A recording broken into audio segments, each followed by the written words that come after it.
For a new player, golf can be really intimidating.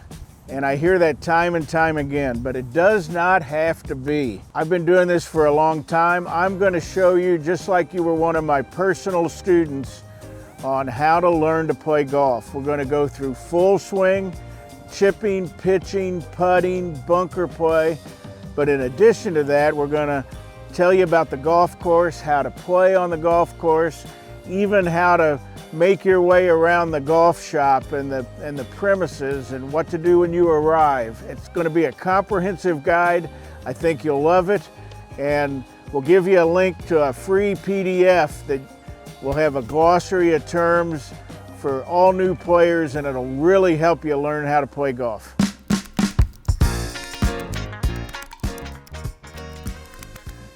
Of all the videos Patrick and I have done so far, I'm probably the most excited about the one you're about to watch. If you're a true beginner to this game and wanting to learn how to play golf, I think the stuff that you'll learn in this video will help you immensely. You have to be really careful as a beginning new player of what information you choose to pursue, or even instructors you choose to take lessons from. Historically, at golf clubs all over the country, beginner players get stuck with the third assistant in the shop that's never given a lesson before in his life. Therefore, most beginners don't get a lot better, and the number 3 assistant in the shops usually gets their ego crushed because the players that they worked with didn't get any better, and they end up selling shoes somewhere at the mall. So hopefully what you're going to learn from me is everything you need to know to get started. I think it's really important that you have the correct concepts from the very beginning. And that's what I try to stress to my students, that if you have the correct concepts, you've got a great chance of really enjoying this game and playing it well. But if your concepts are wrong, probably got no chance of ever being successful, and you won't stick with it long enough to get very good. One of the reasons why there's a lot of people that start playing golf and then quit playing is because, quite frankly, it's not easy. From a motor skill point of view, it ranks up there as one of the hardest things us humans have invented to do. And so please understand that everything that I'll show you is going to be fundamentally correct and accurate, but you're still going to have to practice, and you're still going to have to put the work in to learn how to play. This is something you have to learn how to do. You can't be taught. I'm not a teacher. My job is to help you learn faster than you could learn on your own. And so that's what I'm going to do in this video. I'm going to show you how to learn how to play golf.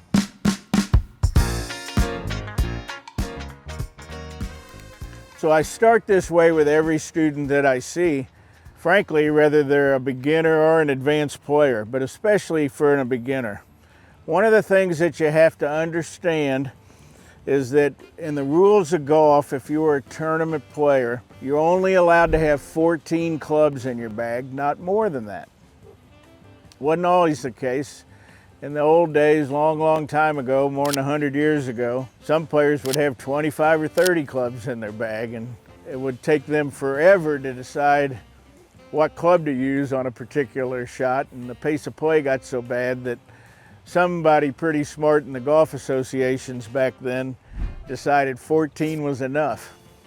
Interesting, as the players today are getting so accomplished at the tour level, there's a lot of people internationally that think for a tour player they should only be allowed to have 10 clubs in their bag. And that would really change the game of professional golf.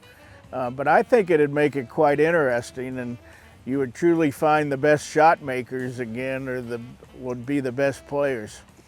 So we've got 14 clubs in our bag, including a putter. And the reason we have different clubs is very simple. They're all designed to hit the ball different distances. And so that's why you have different clubs. Now what I find out with most beginners, especially beginners that don't have a lot of club head speed at first, they probably don't need that many clubs because they would have 2 or 3 clubs in a grouping that would probably go about the same distance. And if that's the case with you, I teach very, very, very new beginners to have a putter, some sort of a wedge, some sort of a fairway iron like a 7 or 8 iron, some sort of fairway wood like a 7 wood or 5 wood, and a driver. And those clubs may be all that you might need for a whole year or two while you're learning how to play. And so I recommend that highly. The way the clubs hit the ball different distances, there's 4 factors, and they almost all are equally contributing. On the face of the club, there's what's called the loft. So the angle this face is angled is called the loft of the club. The bigger the number, the more lofted the club is. This is my driver. As you can see, compared to that wedge that I use, that this face is much more straight up and down than what this face is. As you go through a whole set of clubs, there's usually 4 degrees difference in loft as you go through each club. That really helps in hitting the ball different distances. The reason why that is kind of simple if you think about it. If I was to shoot a cannonball out of a cannon and I had the same charge or the same amount of gunpowder for each shot, if I wanted it to go the farthest, I would angle the cannon more like this, and it would shoot the cannonball out away from me on a somewhat of a trajectory, but more away from me. If I didn't want the cannonball to go as far, I would raise the loft of the cannon and I would shoot it up in the air, and so it would fall much closer to me. And that's basically how the clubs work. The differences in loft change the trajectory of the golf ball, and therefore affects how far it's going to travel. And so that's a simple explanation for why there's different lofts. The other factor other than loft is the length of the club. So here's a 6 iron, here's my driver. You can see the driver's obviously longer, and here's a wedge. You can see it's even shorter than my 6 iron. So the length of shaft makes it such that our club head speed is less. The shorter the club is, I can't swing it as fast as I can with a longer club. So my driver's the longest shafted club, and so therefore I can swing the head of it faster. The arc is bigger, the circle of the swing is wider, and so therefore with the same amount of effort, this club head's going to go much faster than this club head just due to the length of the shaft. For most tour players, we'll say they swing driver 115 miles an hour the head. They would only swing this club 85 or 90. So you can see quite a difference in discrepancy between club head speeds. And obviously the faster something hits the ball, the harder it's going to hit it and the farther it's going to go. The other thing that matters a lot is called the lie angle of the club. And this is the angle that the shaft comes out of the club head. So you can see if I show you driver and my wedge being 2 extreme angles, you can see that there's quite a difference in the shaft angles between this driver and this wedge. And so that's important as well to understand, because the swing isn't really the same with every club, because this club driver is going to swing much more around me, and this club, my wedge, is going to swing much more up and down. And if you understand that as a concept from the very beginning of learning how to play, that I don't swing exactly the same with every club, it'll really improve your process in learning how to be able to hit every club in your bag and to play good golf. So the lie angle is important too. Briefly, I'm going to tell you there's one more area that's different, and it's called forward lean with the shaft. This is my gap wedge. It's a wedge in my bag. You can see if I sole it correctly that this handle's quite a bit forward of the face. And this is my driver, the other extreme. When it soles flat, you can see the handle's actually slightly backwards. And so those angles change too, and they help influence how you should set up to the ball at address for a new player. And when we talk about ball position and address positions a little while later in the video, hopefully you'll understand that. So remember that our clubs aren't built the same, and therefore we don't set up to them the same, and quite frankly, we don't swing them the same either. And if you try to do the same thing with every club, you'll have one club in your bag that's your favorite, and the rest of them will be lousy, and you'll wonder why you're inconsistent. Understand those differences in the club, and it'll go a long, long, long way to helping you become a golfer.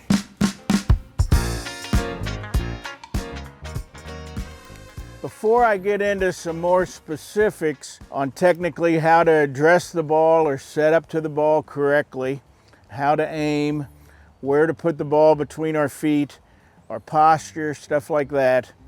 And before I talk about how to swing a golf club correctly and in more detail as far as club path and club face is concerned, I want to cover a couple basic, very basic principles. The first concept I want to talk about is that the golf swing's a circle.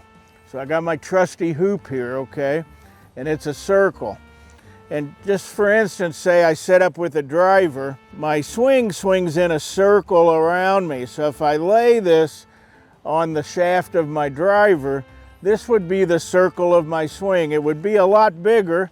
It would go all the way around me, but this is how I'm going to swing the golf club, is in a circle around me. And it's a tilted circle because the ball's on the ground, or at least on a tee. If I'm using a driver, it's pretty close to the ground.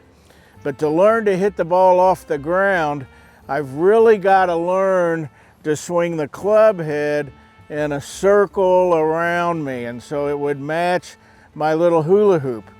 Remember how I showed you a while ago that the shaft angles are different with the different clubs? Well, my driver would swing on a circle that looked like this angle, and my wedge would be a lot steeper, and it would actually swing much more on a circle like this. So and my putter would even be steeper than that, and would probably swing on an arc somewhat similar to what I have this hula hoop on right now. So those hula hoops, or these circles around me, change slightly with every club. Technically 4 degrees difference basically between, if you have 14 clubs, between each club in your bag. So that's very important to understand, that the club swings in a circle around me. So one of my favorite drills for beginners right off the bat is to hold a club, any club in your bag, level to the ground. And if I keep it level to the ground around me, you should be able to see that the head of this club is traveling around me in a circle. And that's what fundamentally is what we're really only trying to do in our golf swing. The best players swing on a very tight, very consistent circle every time. The ball just gets in the way and they hit great shots. What happens, the ball's not teed up this high in golf, so I have to tilt to get down there.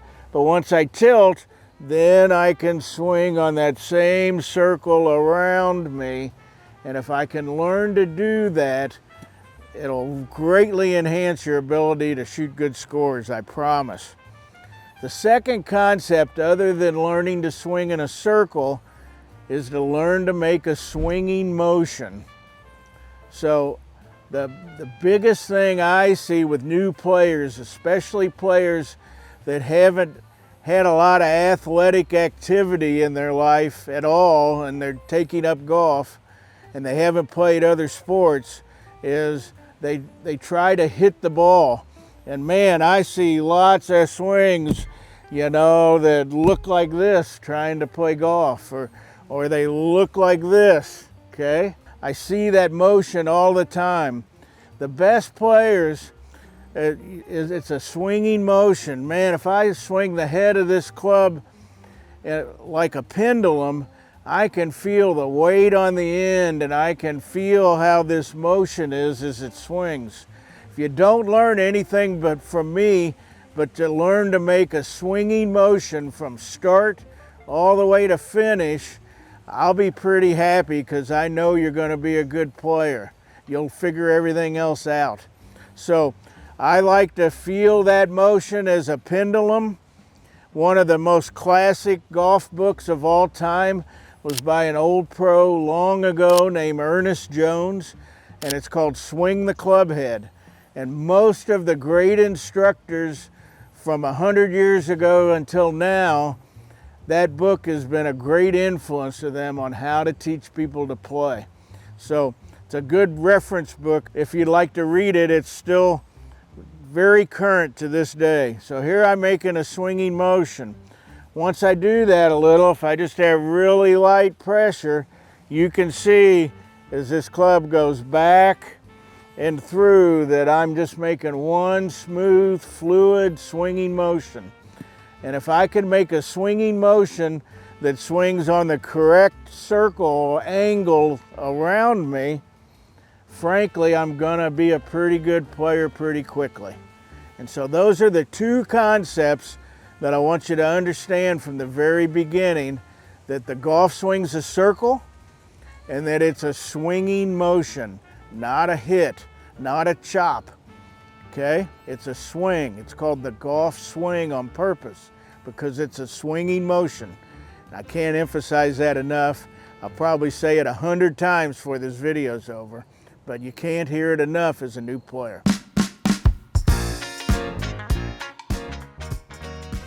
The first aspect of learning to play golf and learning to swing a golf club is learning how to set up correctly. It's probably, from my experience with most players, probably the most boring thing for most people to work on, but it's probably in the long run maybe the most important thing to pay attention to. And I'll say it like this: I told you that I've worked with lots of great players. Whenever they come to see me, it's usually because they've had a spell where the last few weeks they haven't played very well. What I found with most really good players, tournament level players, is that occasionally their swing may change, but their swing usually doesn't change very much. But what changes is how they're set up. They might be aimed too far right, too far left, too far away from the ball, too close to the ball not in the right spot between their feet. It's usually something in setup that is causing them to hit bad shots. The better you get as a player, the more likely it is that something in setup is causing you to hit bad shots rather than your swing itself.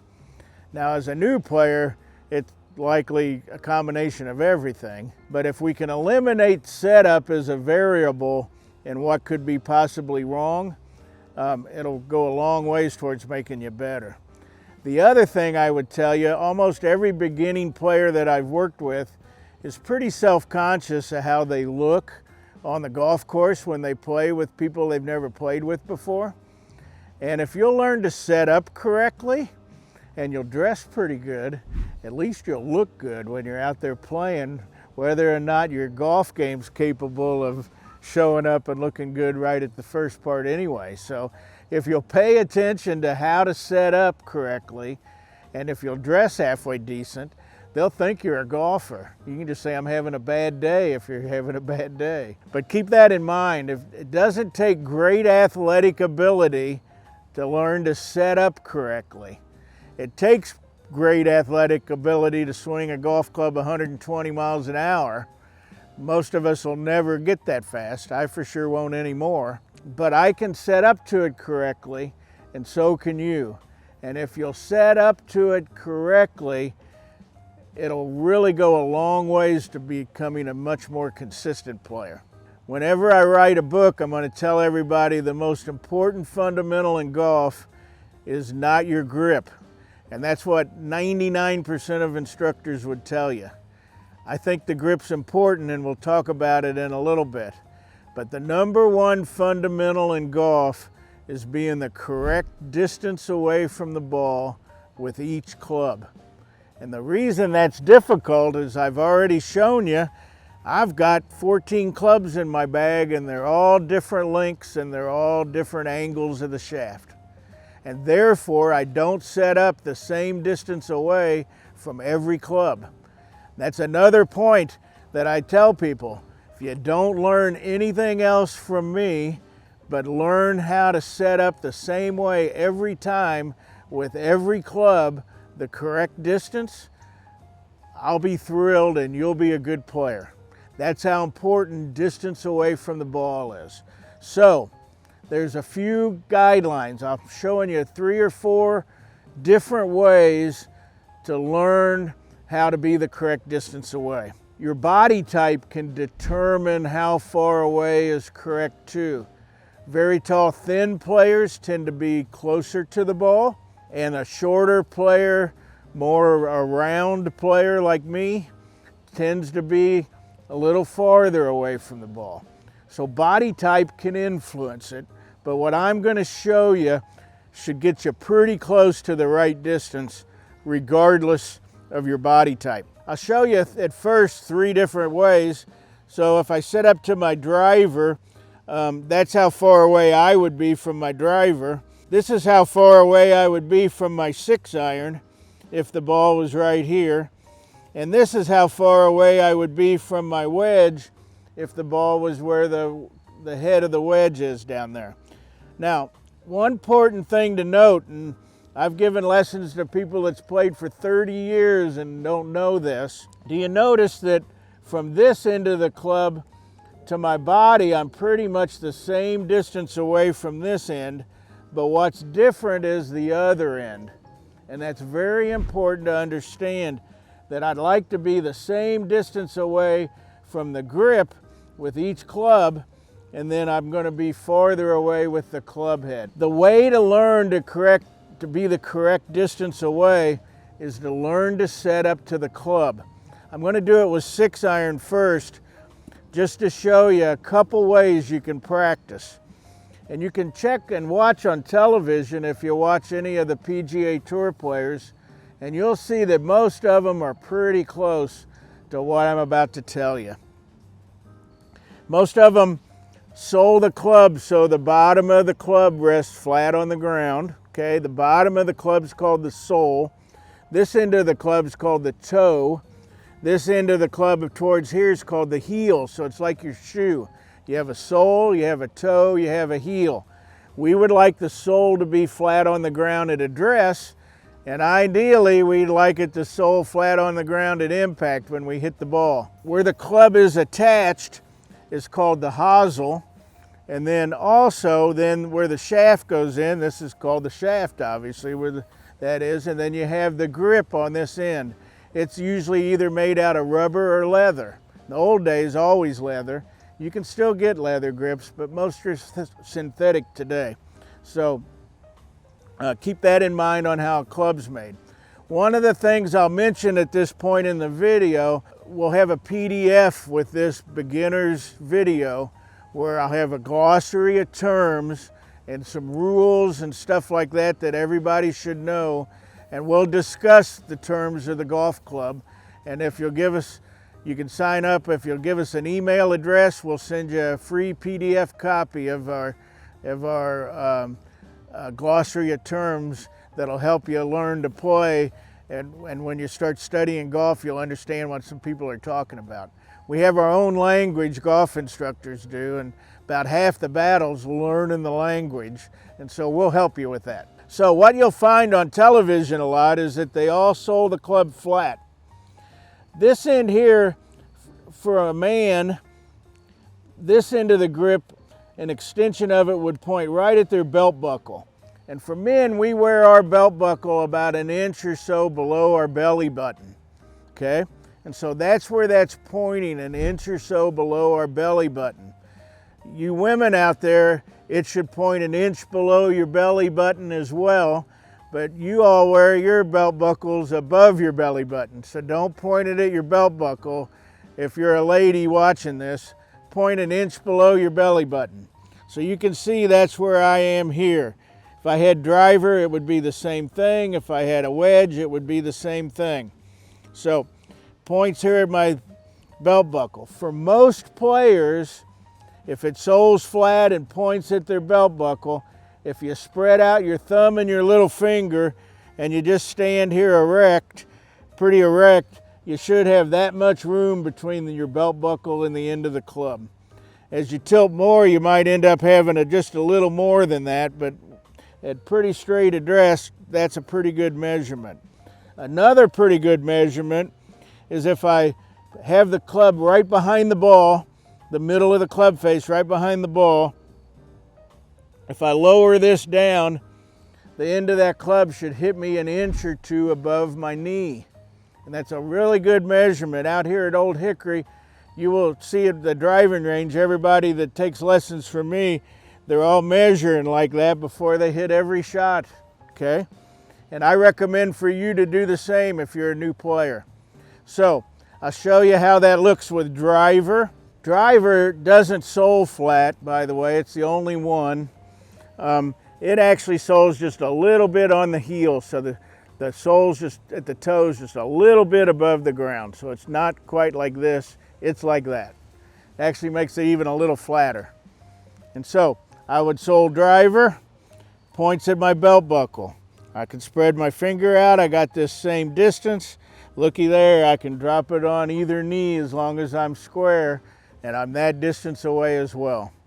Trust me when I tell you this, the most important fundamental in golf is being the correct distance away from the ball, and it's really hard to do because every club's different. And what I'm telling you, just to throw another wrench in it, this is a level lie here on the driving range.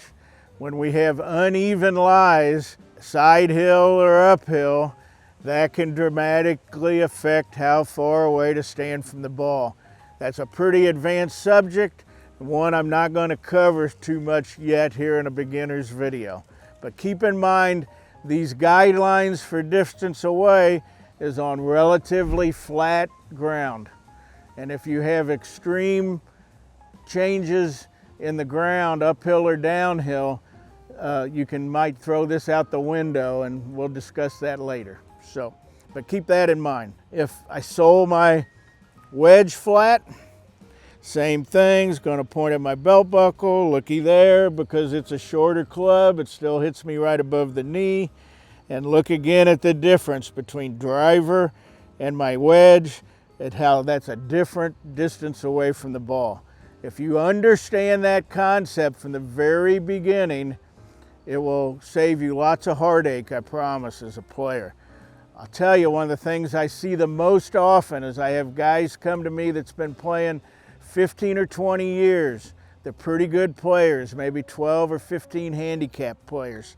They hit their irons really good and they slice their driver. And one of the most common things I see is they'll set up just like this with a wedge, they'll hit great shots. And I'll see them like this with driver where they're way too close to it. They get jammed as a result of that, and they hit slices. And slices for you beginners, if you're right-handed, that means it's curving to the right. We'll discuss those terms in our PDF that you'll get from us as well. Keep in mind how important it is to be the correct distance away from the ball.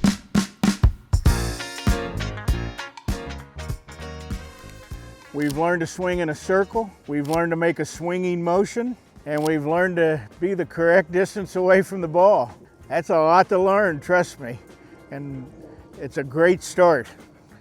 What we're going to learn how to do next is more setup. How to aim correctly, where to put the ball between our feet, not just how far away we are, but this way, left or right. We're going to learn where the club points as well for the different clubs. So I'll get right into it. If you'll ever watch a professional practice, they almost always create a station like this on the ground with a tee. So my target line, where I would like my ball to go, would be on this particular alignment aid here. And then this one here would point at the ball, and that's going to help me learn to practice and learn to experiment to find where between my feet is best for me as a player. That's one thing about ball position. It can vary. There's no really steadfast rule that the ball belongs a certain place between your feet. Where it should be is where your swing bottoms out for an iron. That can vary depending on the player. What doesn't vary though, in my opinion, is still the distance away we are. I'm talking about where the ball is between my feet, right to left or left to right. So that's very important to understand. I'll talk about a couple principles and guidelines for that, but you'll probably need to experiment a little bit to find the spot that's just perfect for you. So fundamentally, if I get up right next to this stick, you can see that my feet and my hips and my shoulders would be all parallel to this. So that's very important as a golfer, is that we learn to aim so that our body is parallel to the left for a right-handed player of the ball. So I'm going to be parallel. A mistake to be turned this way too much, where I'm obviously not parallel to this stick. It's a mistake this way too much. Frankly, I see this one more often than not. Often a player's feet are okay, but their shoulders, one way or the other, aren't. So it's very important. Feet, hips, and shoulders are parallel to our target line. The reason why that's so important is, if you recall, the golf swing's a circle. And so our backswing and our follow through, our backswing and our forward swings, maybe another better way to describe it, should be symmetrical. Not only with how the club head swings in a circle, but really with how my body turns. So if I am parallel to my target line and I keep my feet on the ground, I can turn 90 degrees back with my shoulders and only about this far with my hips. And if I go this way and keep it down, again, I can go 90 degrees with my shoulders, only about 45 with my hips. And so therefore, from this correct position, especially with my shoulders, my swing's going to be very symmetrical, back swing and forward swing. If I get aimed to the right too much, I can turn a lot farther than that with my shoulders on the backswing, but I get stuck right here and I can't go any far forward on my forward swing, and I can't turn my shoulders anymore. The opposite's true for a right-hander. If I aim to the left too much, I can't get a very big shoulder turn on my backswing, but I can go a long ways on my follow-through. Both of those mistakes in alignment can cause severe club path issues that we'll get into when we discuss club path. So, but keep that in mind, how come it's so important to have correct alignment. Now, so once I get parallel here, feet, hips, and shoulders, well, how wide should my stance be? It's a pretty simple solution on all power swings. I like your stance, the inside of your feet, to be about shoulder width apart. And what that does for you new players, it actually puts your pivot points, your hip sockets, in between your feet. And because we're going to be rotating on our hips and turning on our spine, if our body's between our feet, we're going to be able to maintain our balance a lot better. So it's a mistake to have them too close on power swings. It really gives me lots of freedom to move my hips and my shoulders in a lot of different directions. And then it's also a mistake to be too wide, because now I really can't turn at all with my hips. The correct distance for your feet to be apart is inside of the feet, shoulder width apart. I tell people to have somebody measure your shoulders. Take that measurement, find you an alignment stick or a wooden dowel rod or something, measure that same distance, cut it off. You can put it between your feet and hit balls, you'll get used to being that distance away all the time. That's a really good way to do it. All right, so we've talked about being parallel to our target to hit straight shots, okay? We've talked about with the stance. Now we need to talk about ball position. So this will be the camera that's called face on, that's facing me. It varies with the club, so that's another variable in golf that you have to learn, and it's confusing at first for most people, but you've got to learn that my ball position with drivers not going to be the same with a wedge, not going to be the same with an iron, not going to be the same with a fairway wood. For most beginners, I would recommend with driver that you would play the ball off your front foot. I'm right-handed, so that would be off my left foot. If I was left-handed, you lefties, that'll be off your right foot where that would be. So pretty much the best place for driver would be right here. I don't have the ball on a tee, I would have the ball on a tee for driver. That's one of the reasons why we play it forward, because up on a tee, it kind of helps, we can hit on the upswing just a little, and that helps us hit it a lot farther. I'm going to show you with 6-iron next. For most middle irons, this would be called a middle iron. 5, 6, 7, 8 iron would be your middle irons. If that's the middle of my stance here, I like the ball to be just forward of middle for most beginners. So as you can see on that video, that's where that would be.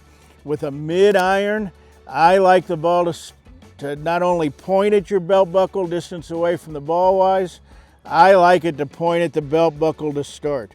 So I don't like to see the club way out in front like this, or I definitely wouldn't like to see it like this. I'm just going to have the club in front of me. If I choke down, you can see that the shaft would be between my arms. And that's a pretty good thing to remember for your irons, is to have that shaft between your arms. It's the way to learn. As you become more accomplished as a player, you might experiment a little bit with a slight variation in shaft lane to hit different shots. But for starters, just start everything in the same place with your irons, and it'll be a lot simpler and you'll have better success. Lastly, I'll show you a wedge. These are 3 pretty good examples. Everything else is kind of in between one of these clubs, so you will see.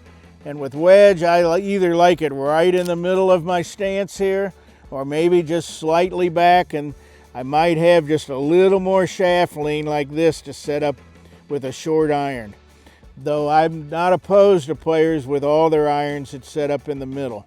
But for most players, I've found as new players, if you start with the handle just a little bit forward of the ball with your shortest clubs, you'll have a little more success. So keep in mind that ball position is really, really important. The last thing I'm going to talk about in terms of setup is posture. Posture is really important. And I'm not as good looking posture-wise as I used to be at my age, but I'm pretty good. So as we tilt forward, we tilt from our hips and our back gets an angle. And that makes my shoulders turn like this in the golf swing. And that helps me to get the club up and down on the ground where the ball's at. What I see wrong with so many players is that instead of tilting like this, they sit like this. And so they get down to the ball with their knees and their butt straight down, but that makes their shoulders turn around, and that makes it really difficult to get the club up and down on the ball. So it's one of the things we got to feel is that our pelvis tilts, and I get an angle in my back, and that's how I set up posture-wise. Now I'm right-handed. I'll demonstrate it with driver. It'll show it the easiest. And so that means as I hold the club, my right hand's lower than my left. Well, my arms are the same length. When one hand's lower than the other, it means one shoulder's got to be lower than the other. As I set up with this hand and this hand, my right shoulder should be lower than my left shoulder by how much my hand is lower than my left hand, my right hand to my left hand. So you can see here I'd be level, As that gets lower, you can see how I would tilt. And so that tilt's really important. Get your head and your weight, center of gravity behind the ball. Really, in the long run will help you be more powerful. So keep that in mind. So our body tilt this way, pretty good way to do it. It's with the club, you can tilt. I don't like a lot of knee flex. I like to be athletic. I almost like you to tilt with no knee flex and then just relax a little bit. That's the worst thing I see beginners is they want to get in this kind of position a lot with their knees and their butt. That'll make it pretty difficult to hit a good shot. And remember, you want to look cool too, so you won't look cool doing that on the golf course, I promise. So learn to set up in the correct posture and it'll be a lot better. So alignment, to summarize, is learning to be parallel to your target line, feet, hips, and shoulders, being the correct distance away from the ball, having the correct tilt with your body because of how you hold the club, and then tilting forward from the pelvis so your spine stays straight, so your shoulders have a tilt to them as you're swinging. And if you'll keep all of that in mind, it'll really improve you rapidly and it'll make you a better player faster, I promise. The next aspect is another, I know I say this a lot, but a really important part of becoming a golfer. And it's learning how to hold the club correctly. I kind of like calling it how to hold it rather than how to grip it, because grip kind of implies that we've got to hold on as tight as we possibly can. And that's the last thing we want to do, because if you remember our basic principles from the very beginning, we want to make a swinging motion with the club. And if I have a tight grip, it's pretty hard to swing the club head. So I have to be relaxed, I have to be tension-free in my arms and my forearms, and with how I hold the club. But I do have to hold it firmly enough that when the ball's in deeper grass, that I can make a shot and not have the club turn in my hands. So there's a level, a degree of level that at some point I have to hold it firmly, but I also have to hold it light enough that I can make a swinging motion. There's three different styles or names of how to hold on to a club, what a correct grip is. There's called a 10-finger grip, or a baseball grip, some people call it.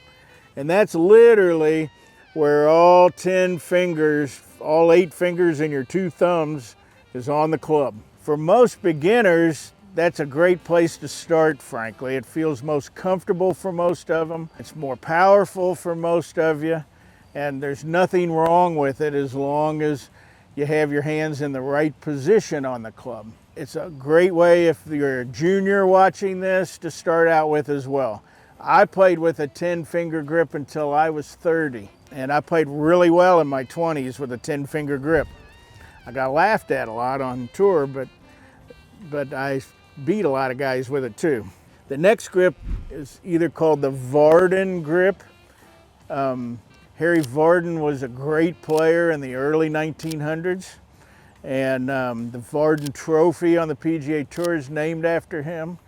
And so he held the club with what's called an overlap grip, or a Varden grip.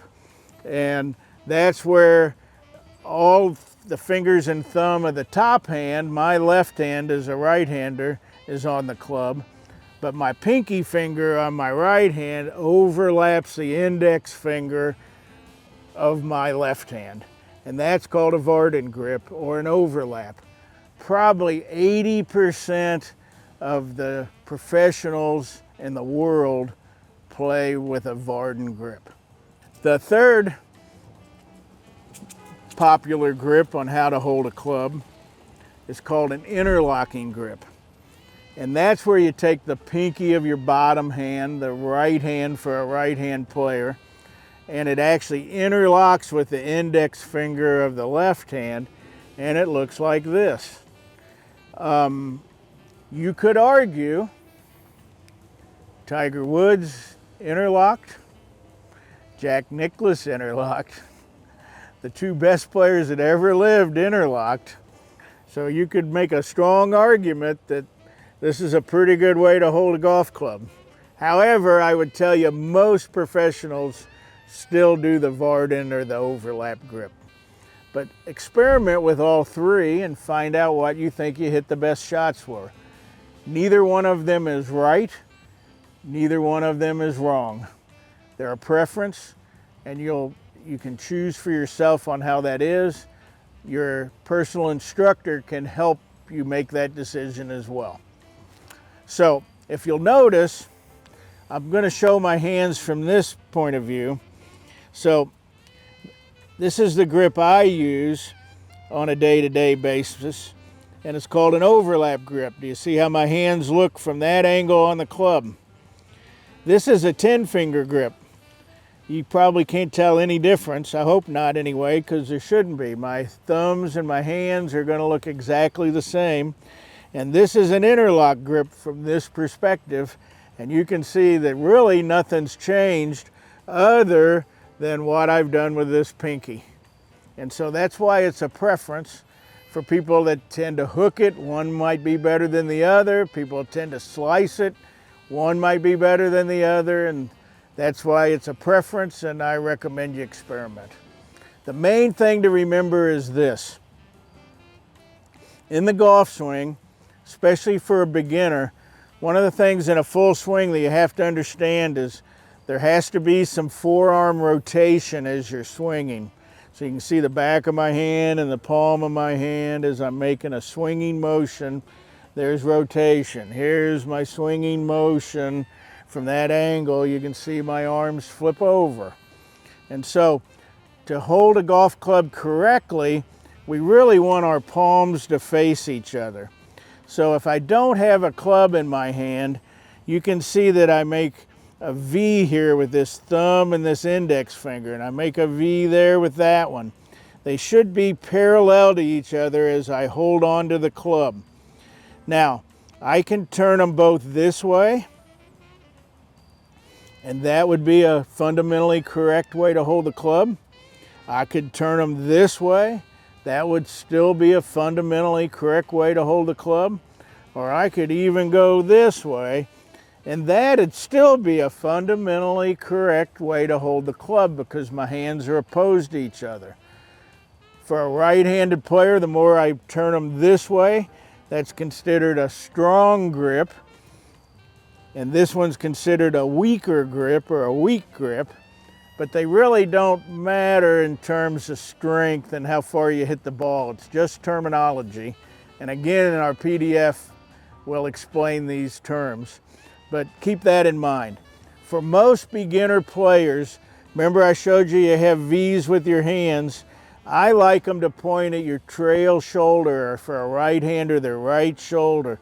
So I would put this hand on the club where I can see that V points at my shoulder.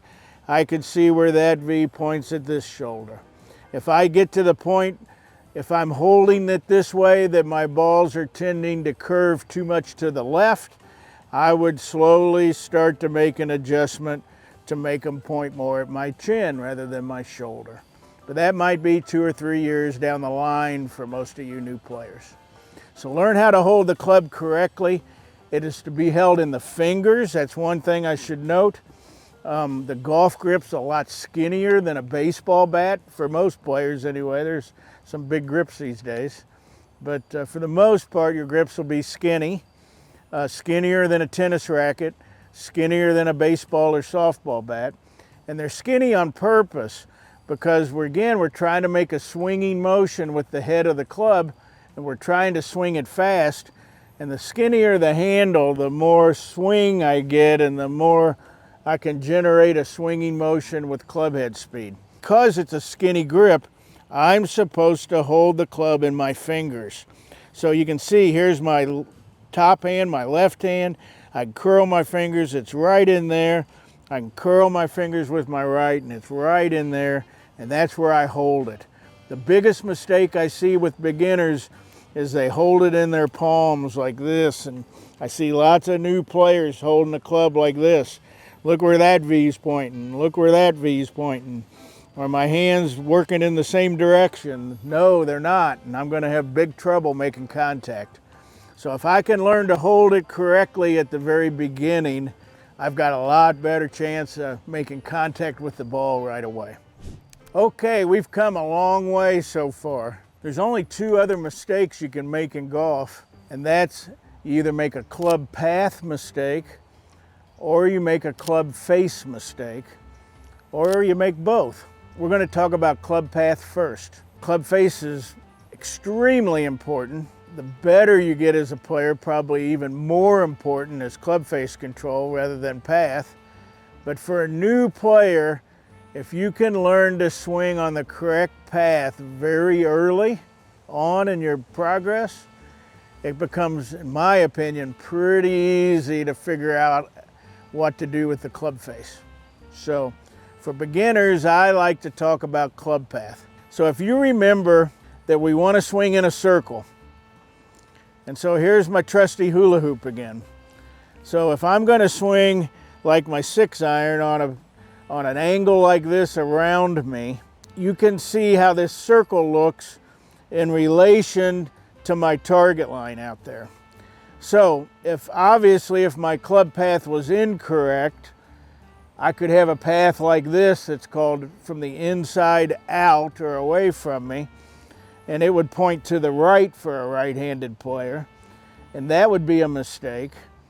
Or I could have a swing path that goes this way too much, and that would be called outside to in, and that would also be a mistake. The problem with that is, you can see if I have a golf ball here and my path is correct, do you see that my circle bottoms out right where the ball is? But see, if I go this way too much, I bottom out in front of the ball, and I'm going to top it every single time if I'm on that path. And if I'm on this path, I'm going to bottom out behind the ball, and I'm going to top it every single time. So most of you new players, when you go to the golf course and you're learning how to swing a golf club, if your path isn't correct, you are not going to make contact. Everybody's going to tell you to keep your head down. That's probably the worst advice in golf. And you're going to think you have no hand-eye coordination, and it's all wrong. All you've got is an incorrect path. And if you learn how to swing on the correct path from the beginning, it'll alleviate a lot of your headaches in terms of topping or hitting behind the ball. So there's a couple of basic principles in path. If I set up on the correct path, whenever my club is parallel to the ground, and it's parallel to the ground here, it is also parallel to my target line if I'm touching this plane or I'm touching this hula hoop with my club. So that happens. One of the best ways to practice is in your backyard. You can set up on a target line like this. Might be the edge of your driveway. Well, if I stop halfway back, I'm correct if I'm parallel to the ground and I'm parallel to the target line. If I turn around and hit the ball this way, after I hit it, I should be parallel to the ground and parallel to the target line over there. So if I can learn to make a swinging motion from parallel to the ground to parallel to the ground, just in that type of a motion, I'm on a good start of understanding a correct swing path. I recommend practicing like that a lot. Later on in this series, we'll talk about chipping and pitching, and when on very short shots with a short club, that might be the biggest swing I take is from here to there, but the principle is going to be the same. Whenever the shaft is parallel to the ground, it should be parallel to the target line as well. And so that's a great principle and a great thing to understand in order to learn to play golf correctly. The second aspect of the correct path has to do with once I am parallel to the ground and parallel to the target line, as my hands hinge, this end of the club should point at the target line. So I like players just to stop right here. They can look, choke down, and they can see this end of the club, and they can see that it's on the target line. You can swing forward, and you can see if it's swinging in the same place again over here. parallel to the ground, but when I'm above that, I'm pointing at the target line. If I had driver, I'd be farther away. It'd still point at the target line though and be back here. I'll show you a clip in a little while of an indoor training aid that you can make that will really help speed up this process as well. So parallel the ground, parallel the target line. It's going to get me on the correct path with the club. So as a beginner player, how do you practice developing a good club path? Well, I like a simple drill that I use with all my new players, and a lot of them, maybe for the first 2 or 3 months of their playing and practicing, they might hit balls like this every single time and not vary from it. And it's simply taking 2 little hand towels rolled up and 2 golf tees that I put in the middle of them. All I'm trying to do is to get set up correctly, and I'm just trying to learn to swing my club head through that obstacles of those 2 towels and learn to control that path.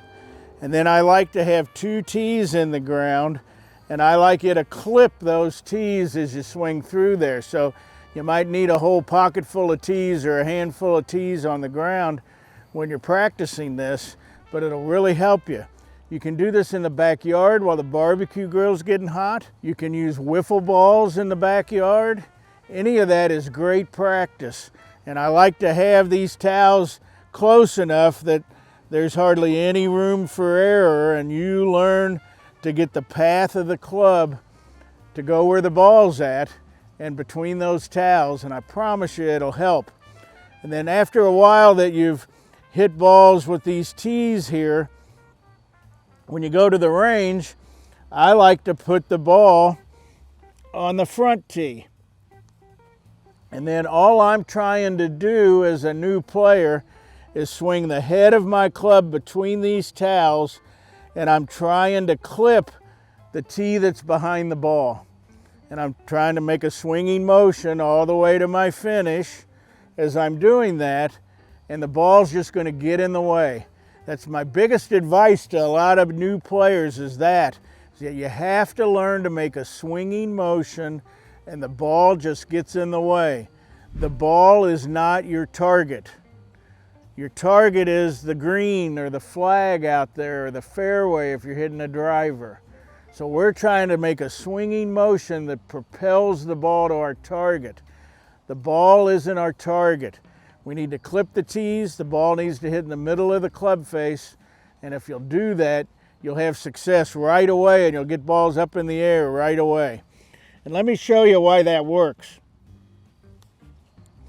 So where I need to hit the ball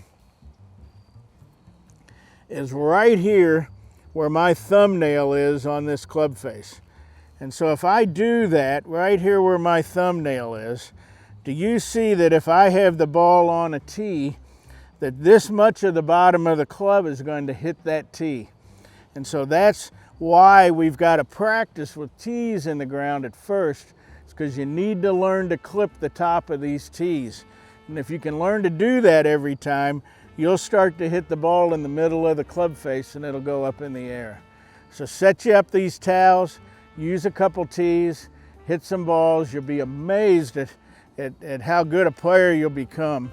And so I like to put this tee in the back the same height that the tee's on, and literally all I'm going to do as a player is just set up here, and I'm just going to swing through those towels.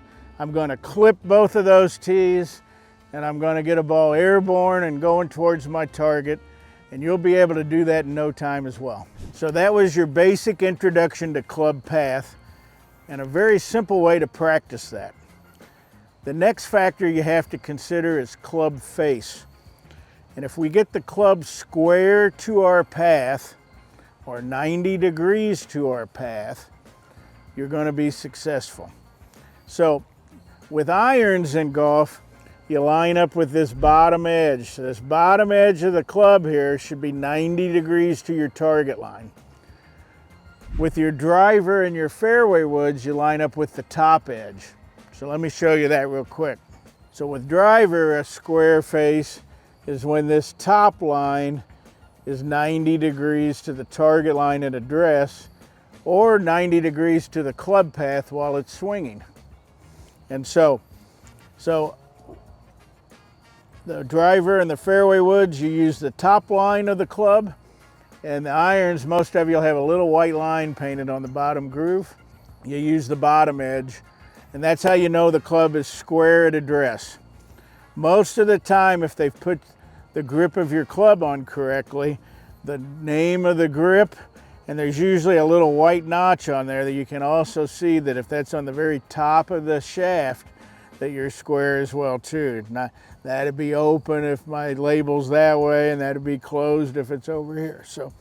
So for a right-handed player, the more to the left my club face is, that is considered closed and would cause the ball to go left.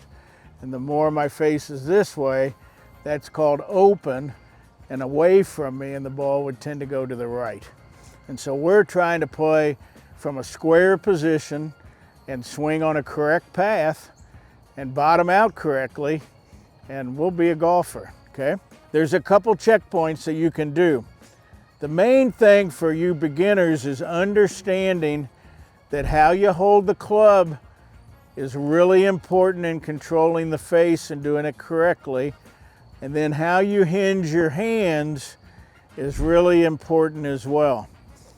The way your body works in the golf swing, if I put a club in my belly button here and I just extend my hands comfortably, if I just turn and I keep it parallel to the ground, that's really my body's job, is to swing the club in a path and a circle around me. So that's where the circle comes from, is with how our body turns.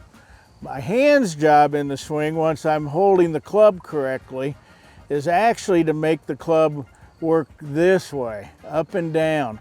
And you can see if that face is square at address, as my hands hinge up and down, that face stays square. If my hands start going this way and that way, then I'm going to rotate that face open back to closed, and that's very difficult to time, especially because the clubs are different lengths. And so the best players turn their body and they hinge their hands up and down. And if you learn to do that, you'll have a pretty square club face. There's a couple checkpoints.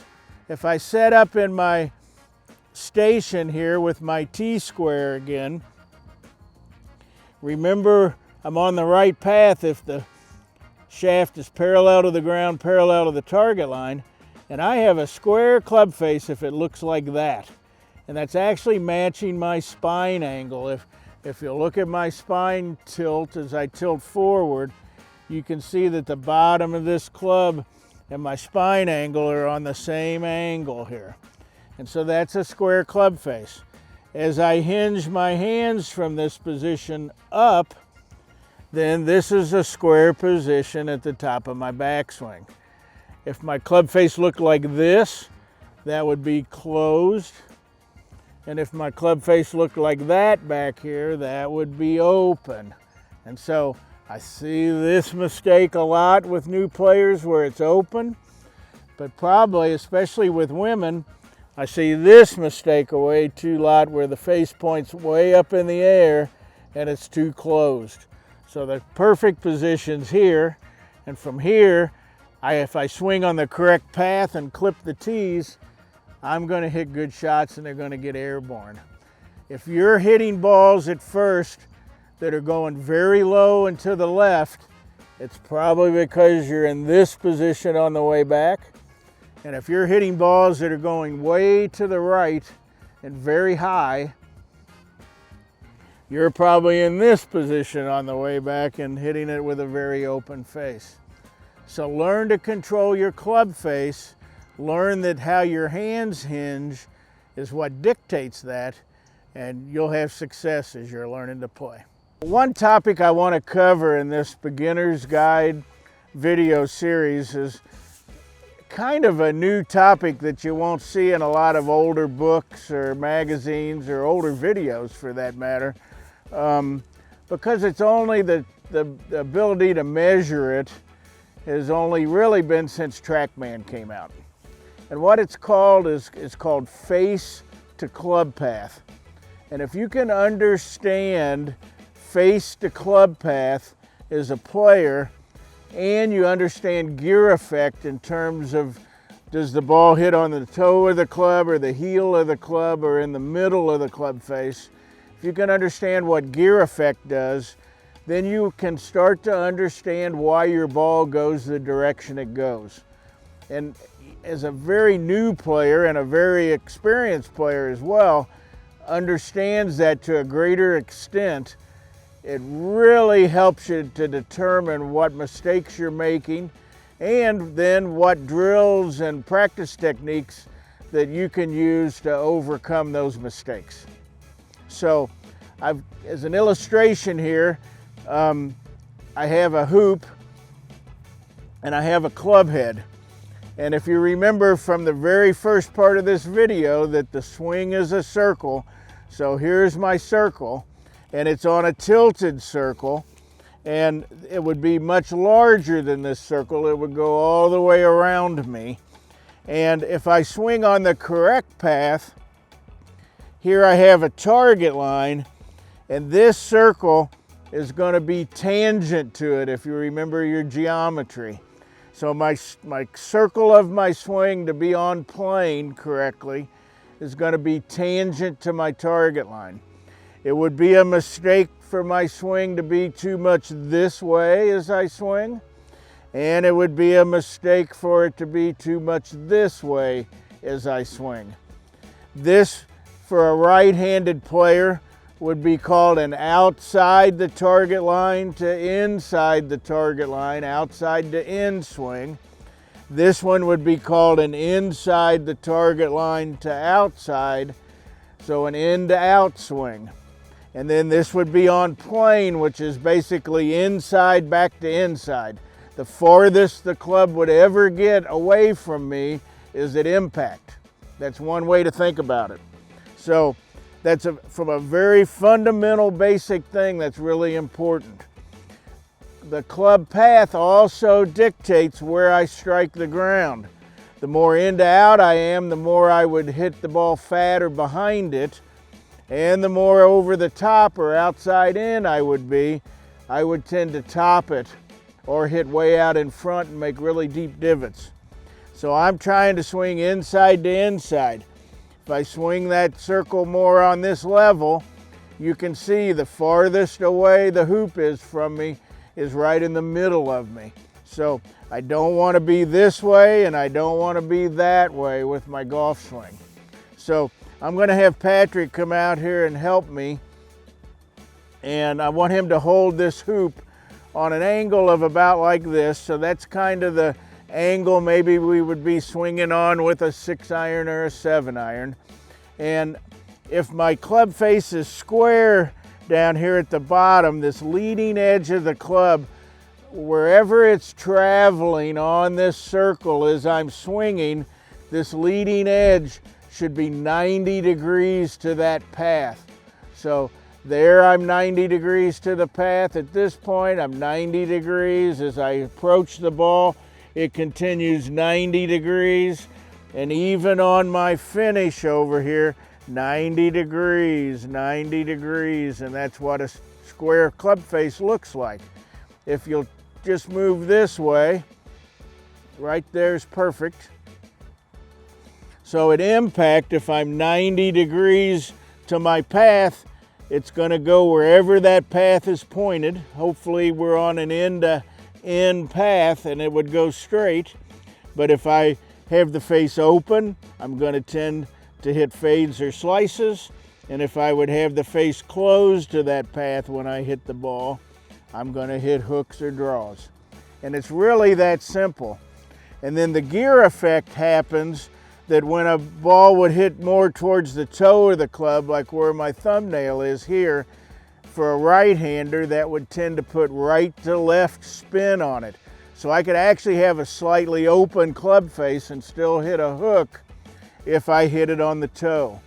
The same thing's true if I hit it towards the heel of the club. It promotes spin that goes the other way. and I would hit shots that would go left to right for a right-handed player. I could have a slightly closed club face and hit it on the heel, especially with a driver, and I could hit slices. So a lot of people are confused on their launch monitors sometimes that it'll show their face to path is open, but they hit a hook, and it's because of gear effect. And so that's pretty much detail. You can find a lot of other information either online or in some of our videos about club path and face to path and gear effect in more detail if you're interested. But what we're trying to do is to swing in a circle around us, and we're trying to keep the face of the club square to that path. And if you can do that, you're going to be an awful good player.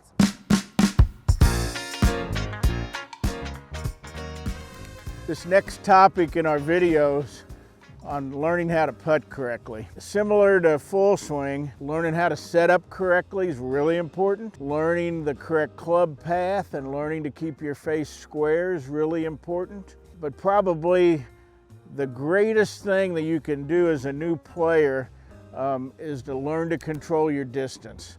So putting, there's 3 skills. You have to learn to hit it straight and where you're aiming. You have to learn to hit it the correct speed, and you have to learn to read the greens so you can see the contours that are in the green and how that will influence how your ball curves as it's traveling along the putting green, okay? So keep that in mind as a player. For a brand new player, most new players would think that hitting it straight is the most important thing, but I would tell you learning to hit it the correct distance is the most important thing and the most difficult thing to learn at first.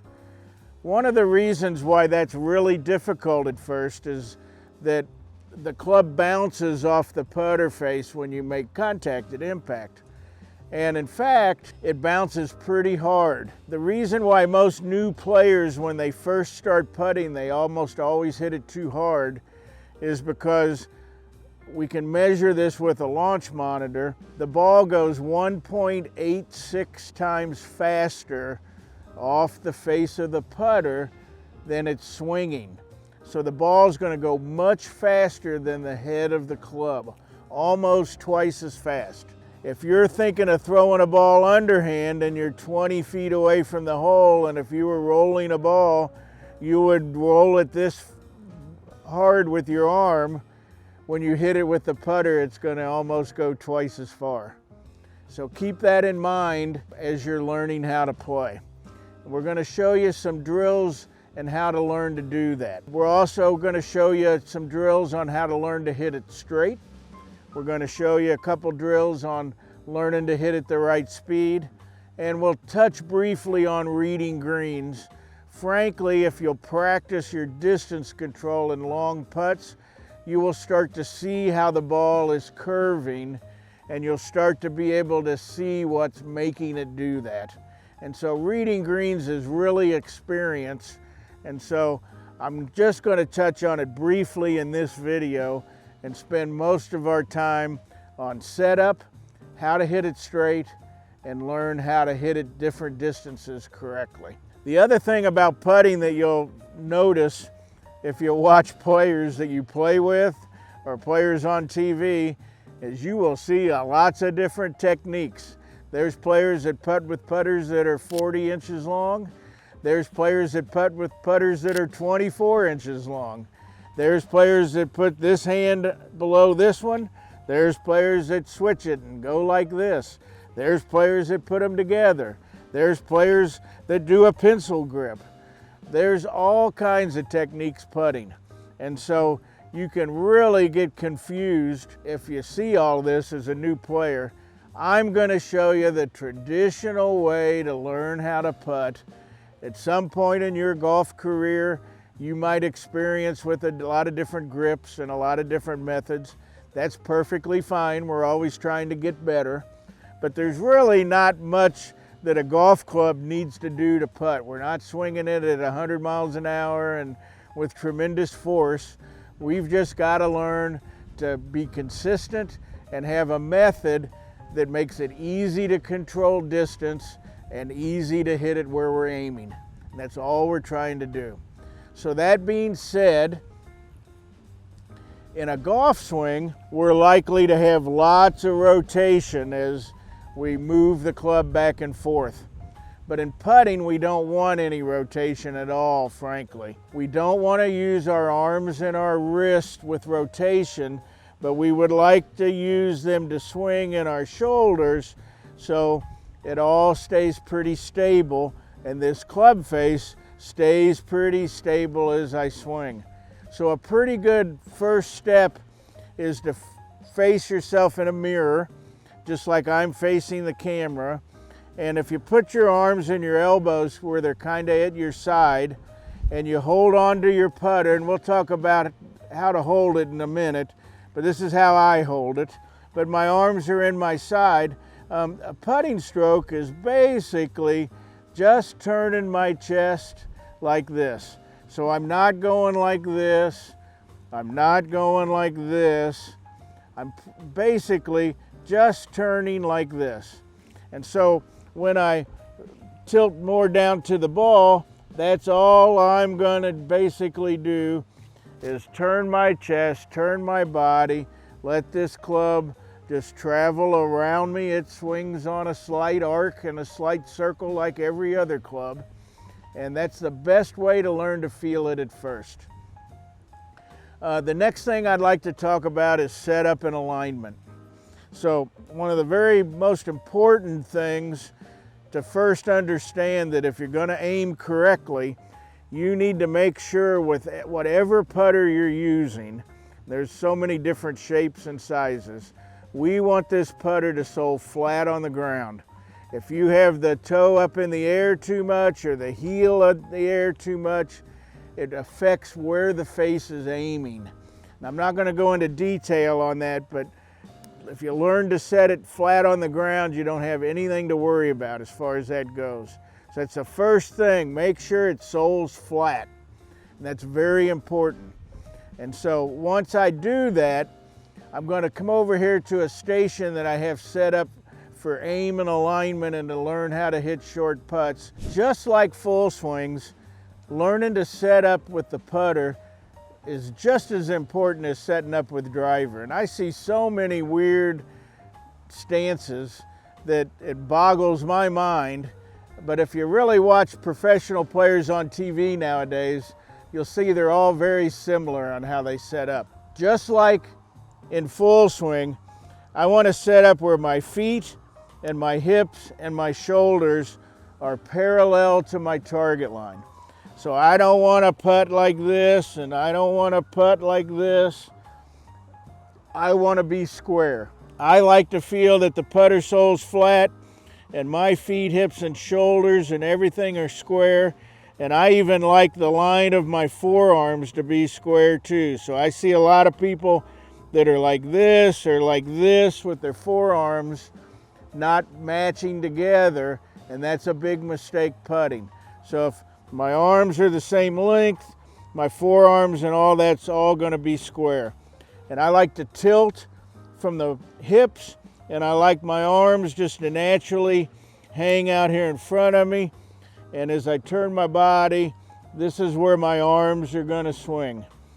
And if you learn to swing your arms, I'll do it this way. If I learn to swing my arms, you'll see that my head and my hips stay really still. If I use my shoulders, though, you'll see my head rocks back and forth. So in putting, we do want to keep our head still and our lower body from the waist down as still as possible and let our arms swing. The best players stay very still from the waist down. I see a lot of players that you can see all this knee sway like this when they're putting, and man, that makes it really difficult to control your distance. You might be able to hit it straight doing that, but you're going to have a hard time controlling your distance. So the more stable you are from the belt down, the better you're going to be. And again, I want to be square. So this is one of my favorite setups. This is 2 stakes and this string attached that's above the ground. I try to find a putt that's straight. We've already putted a few here. I know it's pretty straight. It's a great way to learn for 2 and 3 and 4 foot putts how to aim correctly and how to start the ball on your line correctly. So I'm a big fan of that. That being said, almost all the golf balls today have some type of alignment line on them. If they don't, the best players actually take a stencil and a Sharpie and they will draw their own line with a Sharpie on it. This one's pre-made with a line. I like it. There's some that actually Callaway makes a ball and TaylorMade that have 3 lines on it. I recommend all new beginning players to have a ball with a line on it and use it to aim. We'll show you some close-ups, but I like the line when I practice here on my string. I actually have the line of the ball on underneath the string all lined up. And then when I do that, I can line up the white line on my putter, my alignment aid on my putter. Almost every putter has one, and I know that I'm aimed correctly. And once I know I'm aimed correctly, I can forget about aiming. If I have a pretty good stroke, I can forget about aiming and only worry about how hard to hit it. And that's why I like to use a line, is because by using the line, I can forget about the line and only worry about the distance control. So keep that in mind. So once I get on this line, I've put a couple alignment sticks down as well.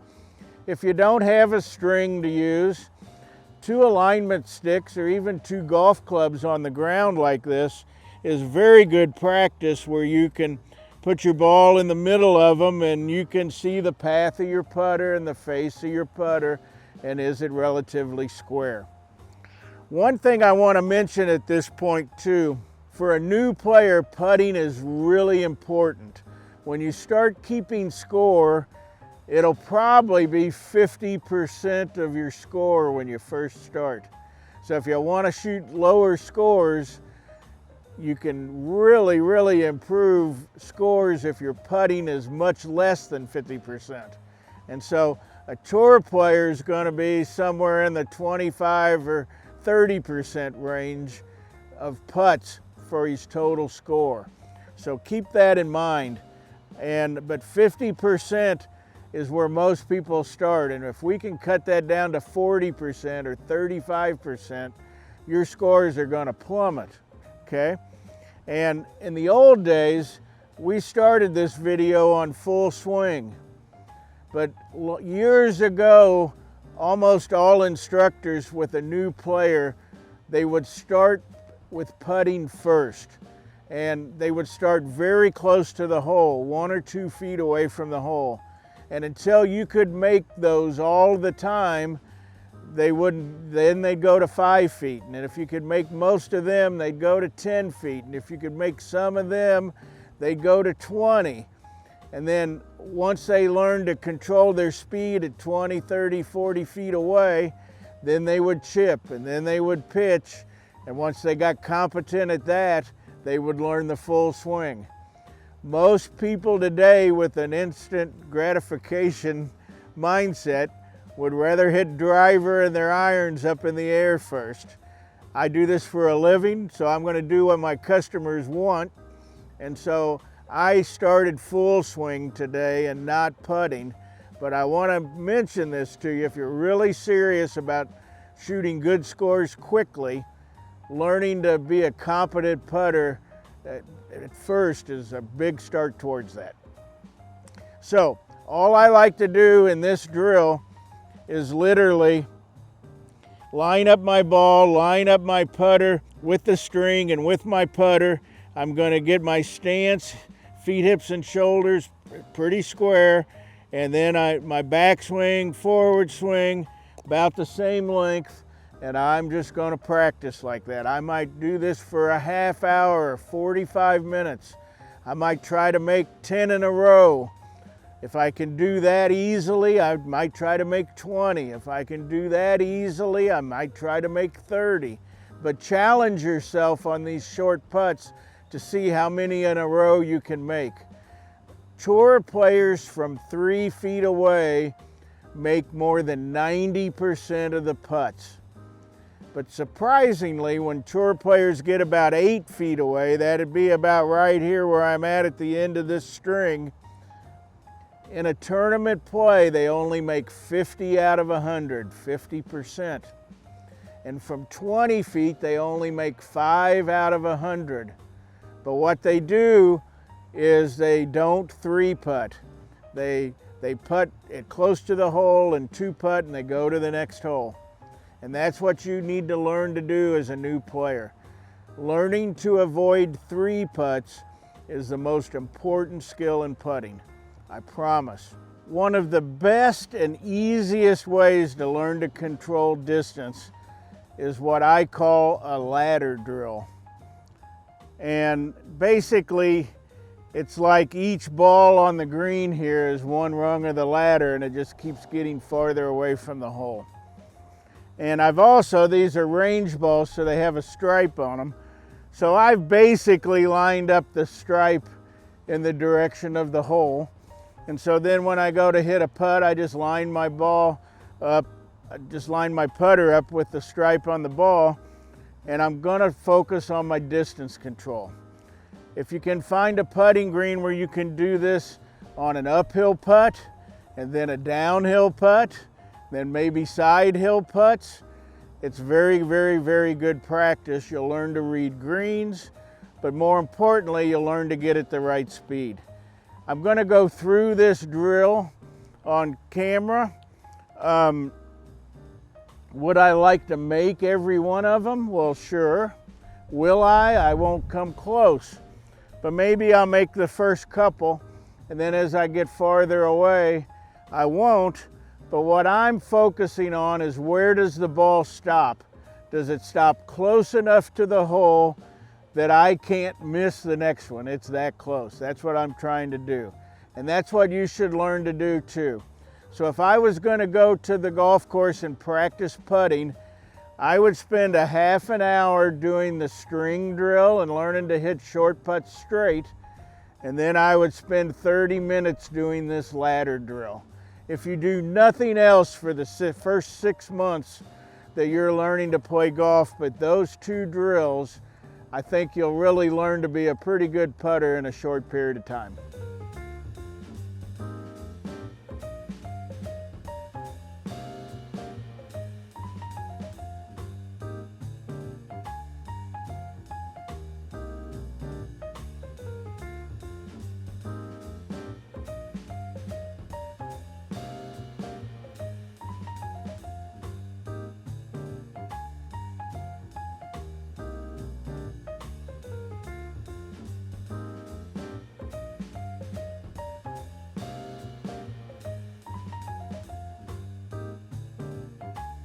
I'm not trying to get rich selling training aids for putting, but we do have an affiliate link on a couple of things here that I'm showing you. But I'm showing them to you because this is how the best players practice. And I believe that if you'll use these, it'll greatly enhance your learning. You'll learn at a much faster pace. One of the things that almost all professional players do these days to practice is they use these alignment mirrors for putting. And it's got lines on it. I can line my ball up on it. I can line my putter up on it. I can see my face and I can see my shoulders in the mirror, and I can see my forearms, and I can see if my address position is correct. And it's a great way to learn to get set up correctly. I can get in this position with these mirrors, and I can just practice these short putts all day long, and I get the ball in the same place every time, and I know that my alignment's correct. I'm a big fan of these alignment mirrors. I'm also a big fan of the putting arc. Gosh, I've given hundreds of beginning putting clinics, and I always use my putting arc. I've got an old one. This is what they sell nowadays. And everybody that's a new player that practices with this in the clinic just raves about how that helps them, and and how much they've learned just because they've used this putting arc. And remember what I very first told you, the golf swing is a circle, it just tilts. Well, our putting stroke ideally is a circle too. Can you go straight back and straight through and make a straight line putting? Yes, you can. There's players that do it. But the best players have an arc to their putting motion, and you'll make better contact, control your distance, and hit better putts if you truly use an arc. The reason there's an arc is because the shaft of the putter by rule has to have an angle to it. It is not 90 degrees to the ground. If it was on an angle like this, our putting, we would not have an arc. It would go straight back and through like a croquet mallet. But it has to angle by the rules. And if I have a big angle, there's quite an arc. But as I get to the ground, that arc's not as much. But this putting arc, if you let the heel of your putter guide on it, will show you what it feels to have the correct arc. It also has notches on there that shows you what a square club face looks like to that arc. And I like a pendulum motion. So just like we talked about a swinging motion full swing, I like to feel like my arms and my chest make this putter head swing on like a pendulum. And a pendulum, the backswing and the forward swing are the same lengths. Now, at a high level of putting, I think a backswing and a follow-through is actually the follow-through shorter than the backswing. And if you truly use a pendulum motion, that's because when you strike the ball, it should slow down the pendulum. But for a new player, if you'll focus back and through pretty much the same length, that's the way to get started. And with this putting arc, I can see the notches, so I can see as my putter swinging, backswing and forward swing on a pretty equal pace. So I like to get set up here. I just let this guide right on the putting arc, and you'll see that that ball will go in every time. And it's a great way to practice. I spent hours in a hotel room back when I was playing in tournaments, and at night I would practice my putting stroke with the putting arc on the carpet. And gosh, hundreds of other pros do the same thing, I'm sure, still. So the puttingarc.com will show you how to do that. We'll do an affiliate link and to show you. The string, the mirror, and the putting arc are the three best training aids you'll find for putting. I'm not going to talk very much about reading greens because that's a pretty detailed subject, and for this purpose of this video, I'm just going to introduce some thoughts. One thing to keep in mind, that the ball, you're not curving the ball on the green. The ball goes downhill and will always go downhill, and it usually doesn't start to make a bend because of the downhill until it slows down to a slower speed. So early on in a lengthy putt, it'll go pretty straight, even though it may be downhill one way or the other. But as it slows down and gets closer to the hole, that's when the downhill gravity effect really has. This putt that I'm going to show you, downhill very fast and breaks a lot from right to left from my vantage point here. And so I want you to see how that looks like. That's really the way to learn to read greens, is actually to watch your ball as it's rolling and see what it does. And by seeing what it does, you'll start to learn to see the slopes of the green very easily. So I've just got 5 balls here. I'm just going to roll them down towards this flag. I think it probably curves 6 or 8 or maybe even 10 feet to the left. You will watch and see for yourself.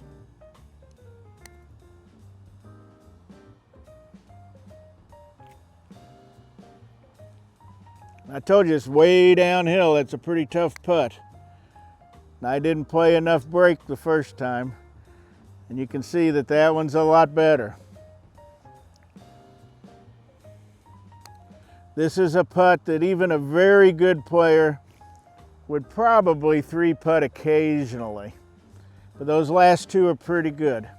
And you can see this probably breaks 15 feet to the left. And you can see how that goes. I'm going to hit this one too hard on purpose. And if I did that while I was playing, whoops, I could see where it finished as it went by the hole, and I know how to play it on my comeback putt. But keep in mind, hit a lot of these lag putts with lots of break in them if you can find a putting green like that, and it'll really, really start to teach you how to read greens. The last little drill I'll show you while we're set up here is, say I had this putt right here from 8 or 10 or 12 feet away. And what you need to find is the apex of the putt. Where do I have to putt that once it gets to that point, the rest of the putt just goes downhill towards the hole? And so for me, I have a feeling that probably on this putt here, somewhere out in there is the apex. And if I look from back here and see, that's probably pretty close. It may be just a little lower than that. But you're always better playing a little too much break than not enough. That's one thing I'll tell you. So there's how I see the apex of this putt. And so with my putt here, I'm going to try to get this ball to go around it, and you'll see that I'll end up pretty close to the hole. So that was a pretty good guess on my part of what the apex is. That's another excellent, excellent way to learn how to read greens. Our next segment is on chipping. Here is the rule for a new player. You're going to putt everything you think you can putt. When you can't putt it, then we're going to learn to chip it. When you can't chip it, we're going to learn to pitch it. We'll have a free PDF you can download. If you don't understand all those terms, I'll explain it in the glossary. So for most of you, this is for demonstration purposes. We're pretty close to the green, pretty close to the hole. I'm going to talk about chipping here in just a second, but for most of you, as beginner players in very short grass, pretty close to the green, you will probably be just as good using your putter from off the green with short grass than you will chipping. Even if I was down here 20, 30, 40 feet farther past where the camera's at, it might be easier for you at first to putt it than chip it. You might be better. The old saying is, your worst putt will always be better than your worst chip. So keep that in mind.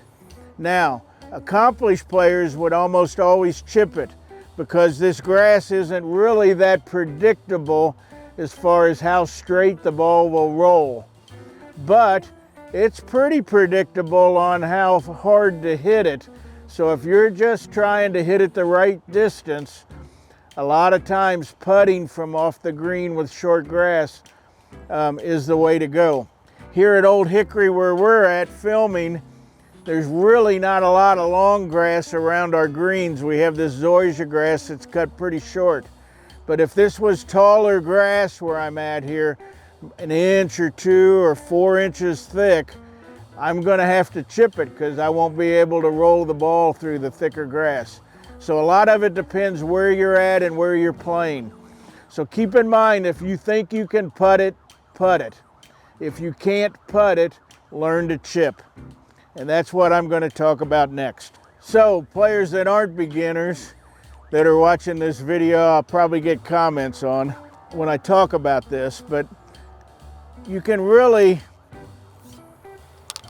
get confused if you watch a lot of stuff on YouTube or anywhere, magazines for that effect, because there's a lot of advice on chipping, and you'll have some instructors tell you to use a 7-iron, some of them will tell you to use a pitching wedge, some of them will tell you to use your sand wedge. There's no right or wrong. You should use what you're learned to use the best.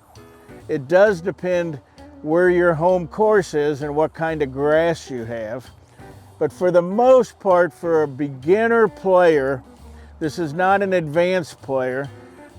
I'll say it this way, for an advanced player, I like them to use their wedges, to find one wedge they're really good at, maybe a 56-degree sand wedge, and I want them to chip 80 or 90% of their shots with that club. But that's for a very accomplished player. For a new player, you are probably, as you're close to the green, you're probably better off at first learning to use a 7-iron or an 8-iron. Choke down on the shaft, grip down on the shaft so you can see how much of the end's showing above my hand. That gets me closer to the ball.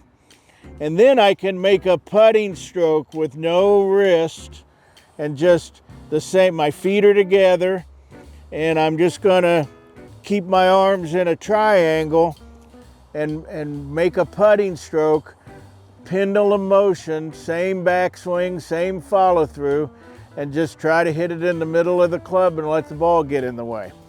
One of the things I will tell you, that whenever I am chipping with any club, that's really what I'm focused on, is just bumping the ground. I'm just brushing the grass. So I'm not hitting down on it. I'm not hitting up on it to try to make it go up in the air. I'm literally just letting the club swing like a pendulum back and forth, and I'm going to brush the grass. So when I set up to the ball in that case, I've choked down, I'm just going to brush the grass, and it will chip and roll over this stuff and roll towards the flag. So that's a very easy motion. You can see that with a 7-iron, I don't have to take a very big backswing or follow through, but I can make pretty good contact every time. One of the reasons I don't, for accomplished players, like them to do this was that exact same last shot, that it didn't bounce the way I thought it would bounce, and so then I ended up 3 or 4 feet short of the hole. So, but for a new player, learning at first to brush the grass with your 7-iron and hitting a chip and run is the way to do it. Especially as I'm farther from the hole, there's a flag way up there on the green that's got a few balls around it up here. And man, I can take my little 7-iron and chip it, and it'll run just like a putt all the way up there to that hole, and that'd be a pretty good shot. You like that one, Patrick? And so, so you can see that I can vary my distance by the length of my swing. It's that simple. And so if I switch clubs and I go to my pitching wedge, instead of my 7-iron, a pitching wedge has quite a bit more loft, about 10 degrees more loft. And I can set up the same way here if I'm going to this short flag. And you can see I have an alignment stick here. I like, if you're going to practice your chipping, just like with a full swing, I like making this station with some alignment sticks. I can see if my feet, hips, and shoulders are square.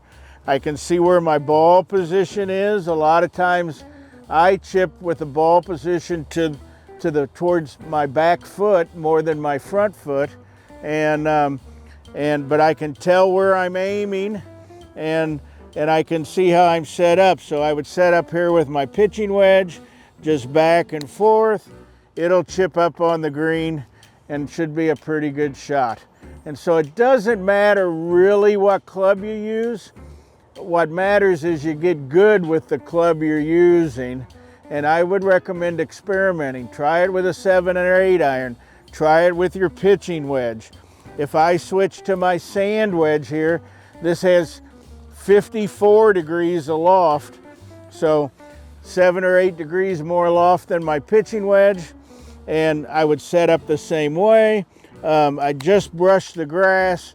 You can see that that's gonna hit a shot that flies a little bit higher, but it still rolls, and you can see regardless of which club I've used, I've hit pretty good shots with each one of them. And that's basically how to chip.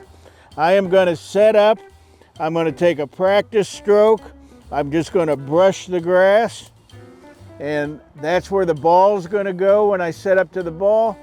All I'm going to do is brush the grass and let the ball get in the way. If you will really focus on bottoming out correctly on your chips, and when we talk about pitching in a minute, you will really improve as a player in terms of striking the ball solid enough to control your distance. Okay, we've used our putter until we couldn't putt. So we learned to chip. Well, we're going to chip until we can't chip any longer, and we're going to learn to pitch. The difference is I'm farther from the green usually, farther from the hole, but I have to hit the ball higher in the air. So the only difference between a chip shot and a pitch shot is the trajectory of them. A chip shot flies lower and kind of rolls more than it flies, and a pitch shot flies higher and it rolls shorter than it does flying through the air. So that's really the only difference.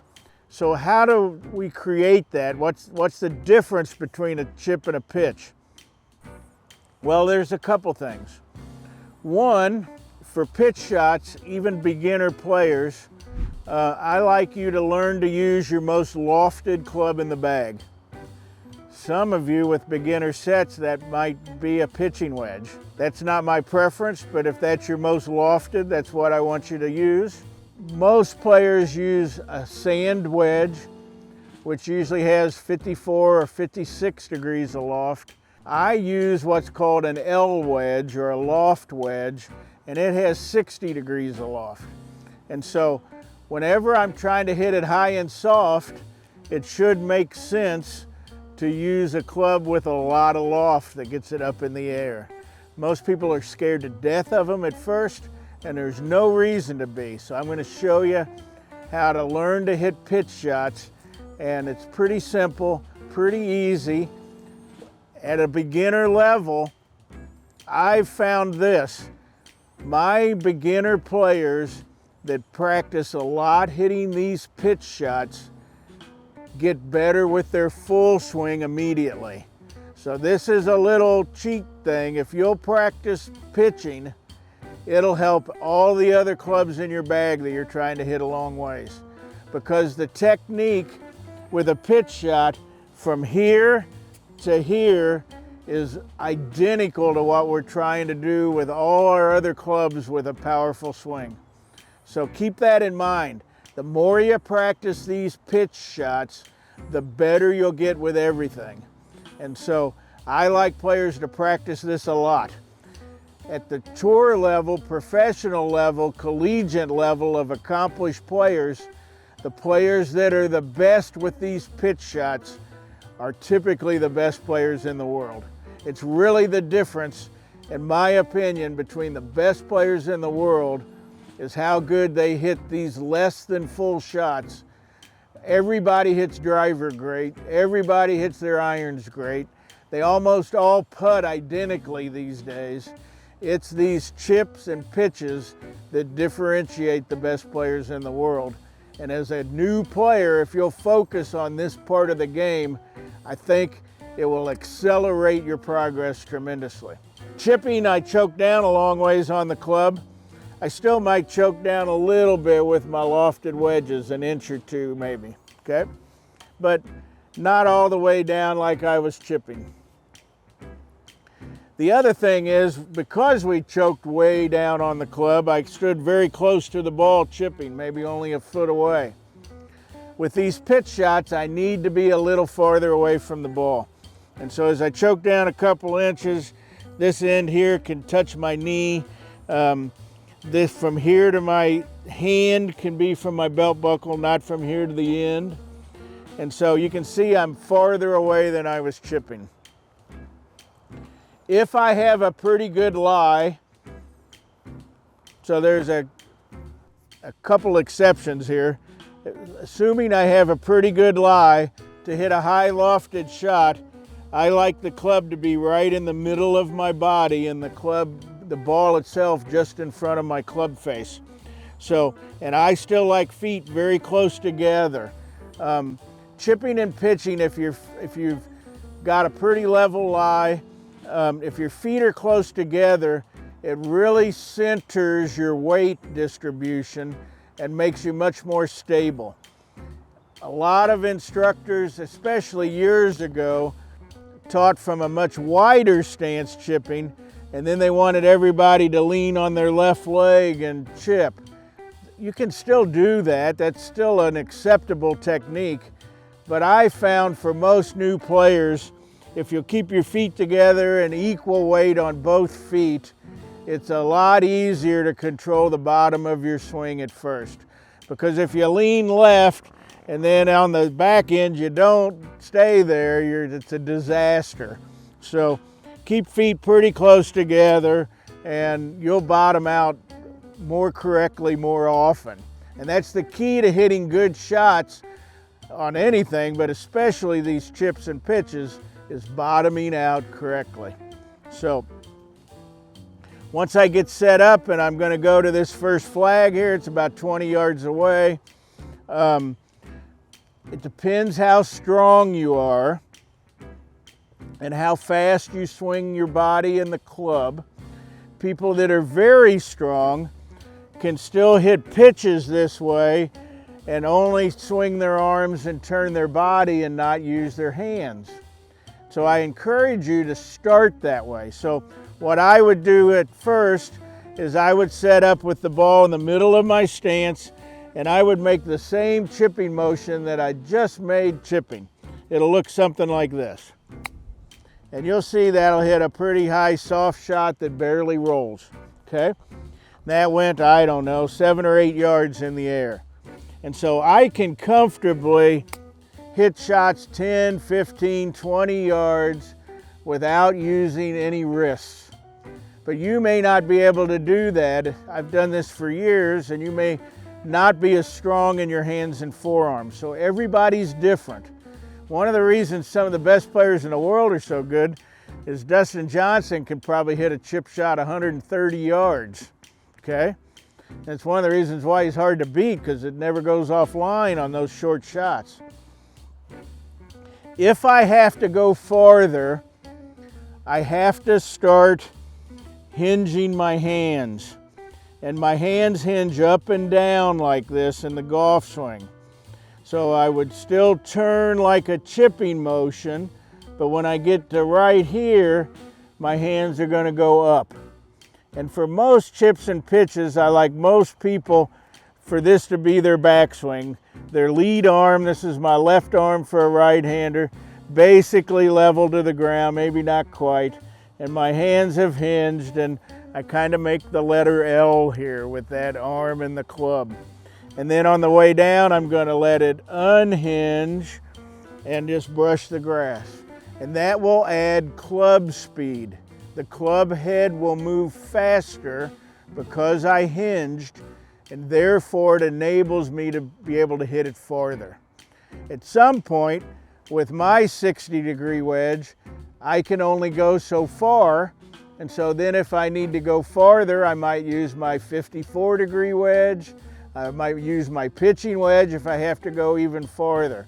So you can make the same motion and change clubs, and you can hit the ball different distances. It's very important to understand.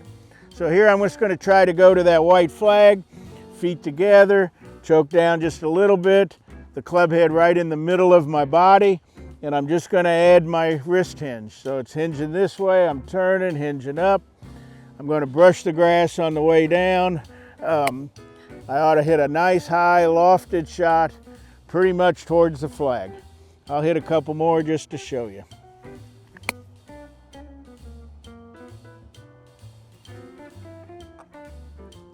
So I feel that's 20 yards. I like to learn what it feels like, what speed I need to go 20. If I went to the next flag to the left over here, that would be 30 yards. I can set up the same way. Still gonna be a hinge because I need that club speed. And I'm just gonna follow through a little faster. And I ought to be able to hit it pretty close to 30 yards. And then I might try 40, and then I might try 50. 50 might be as far as I can hit it with this club. So if I had to go 60, I would change clubs, get it less lofted, and I'd be able to hit it farther. Learn how to pitch. This is a very simple shot. It'll improve your hand-eye coordination and how you strike the turf. It'll even help your driver if you get really good at this shot. Okay, the last part of short game, we've talked about putting, we've talked about chipping, we've talked about pitching. I'm going to just briefly talk about bunkers. Again, with our channel, we've done quite a few different bunker videos. So if you really want a more in-depth instruction on how to hit bunker shots, I would direct you there. Frankly, for most of my beginners, when they first get on the golf course for the first time, if they're not accomplished enough to get out of a bunker with a lip like this, just pick it up and throw it on the green and keep on going. There's no rules as a beginning player. You're there to have fun, and I really mean that. So if you can't hit it out of the bunker yet, take a two-stroke penalty and take it out and then chip or pitch, or take a two-stroke penalty and put it on the green and putt. And then eventually you got to learn how to hit it out of bunkers. So that's what I would tell you to do. So there's no rules. And I'll mention that as we go. You know, at first, most very new players with their irons will hit the ball off a tee a lot better than the turf. If you're not very good at hitting it off the turf the first few months you're learning to play, even if you go to the course and play, use a tee everywhere. If that helps your confidence, if that helps your shots, there's nothing wrong with learning to play that way. It'll give you some confidence, it won't be as frustrating, and there's no rules for a new player. Now, bunkers. To hit it high and soft out of a bunker takes quite a bit of speed, so keep that in mind. You need to learn to use your sand wedge for that. It's designed on the bottom of the club to help get the ball out of a bunker. I call them bunkers and not sand traps because in the rule book they call them bunkers, but you might call it a sand trap and nobody will mind. But you learn to use your sand wedge and that'll help you a lot. The other thing about a green side bunker, this is a green side bunker, is that we don't hit the ball. We hit the sand an inch or two behind the ball, and the club is designed with speed to help pop the ball in the air and out of the bunker 10 or 15 yards, and that's where the green's at. So that's all we're trying to do. And so in a bunker shot, I'm going to show you how to do it for a beginner. This is not how a tour player would do it. But as a beginner, you're much better off, just like every other shot, being square to your target, parallel left with your feet, hips, and shoulders. I like the club to start in the middle of my body, and the ball will be 2 inches in front of the club to start. And all I'm trying to do is hit the sand a couple inches behind the ball, and I'm trying to take an area of sand that's about as big as a 6-inch dinner plate.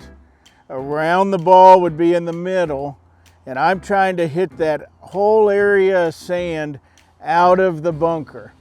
I'll do it without a ball face on here, so if I draw a 6-inch circle, it's a pretty good way to practice it without a ball. I can draw a circle in the sand. That part will be in the back of the circle, will be in the middle of my stance.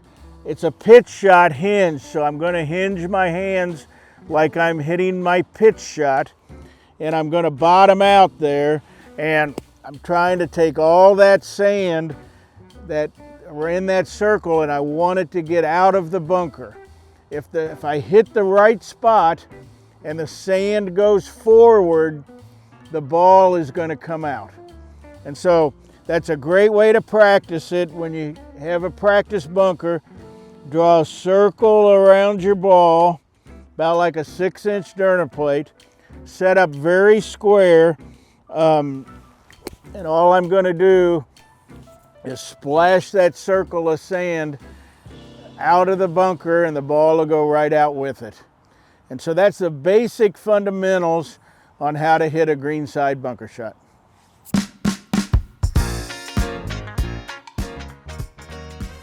Gosh, we've brought you through everything. We've talked about full swings, we've talked about chipping, pitching, putting, bunker play, some different concepts on some things. We're going to take you out on the golf course. Really quickly, we're going to try to cover the major things that you need to know on what to do when you arrive at a golf course, how to warm up before you play, and then when you actually get on the golf course, we're going to help you, show you to navigate your way around, give you some information on some of the rules when you hit it in a lake or you hit it on a cart path. We're going to just try to give you some basic information. We could spend hours on this subject alone, so this will be brief, but for you new players, I hope it'll really give you the opportunity to learn a few new things and maybe not be so intimidated to go to the golf course for the first time. Most clubs have a bag drop, and so you'll see the sign for bag drop as you drive in. And I recommend that that's where you go first, especially if it's the first time you visit somewhere. The guys at the bag drop will help you load your clubs and tell you where the golf shop is and where to go from there. We're after hours here today. There's normally a person here that's working the bag drop at the club, and he'll grab your clubs, put them on a cart for you, direct you to the golf shop and how to check in, and it's as simple as that. Once you've dropped your clubs off at the bag drop, you should go to the golf shop and check in, pay if you're at a public course, or check in if you're a guest of a member. Once you would come inside, you would run around the counter, and one of the golf professionals will be here behind the counter, and they'll be glad to help you. Most golf courses will have tees for you and any type of souvenir items that you would like, golf balls, logoed hats and shirts and stuff are great souvenirs, especially if you're on vacation. Most golf carts, if you've not been in them before, are pretty simple operation. They got a brake, or it says stop, and they got a gas pedal that says go, and the top left of the brake pedal there kind of clicks in place as a parking brake. At most clubs, our clubs has a GPS unit in the front of the cart that'll show you the hole that you're on and how far it is to the green and to bunkers and stuff like that. Most will already have a scorecard on the steering wheel for you, and the nicer courses will have towels. This is a sand bottle on the cart. When you make a divot in the fairway, they kind of like you to put sand in there to smooth it back out. And so we have 2 bottles there. This is actually a ball washer and a club washer that's also on a cart. And so a lot of carts, if it's raining or rainy day, this actually has a rain hood that would come down over the top of your bag as well as you're out playing. So that's pretty much the golf carts.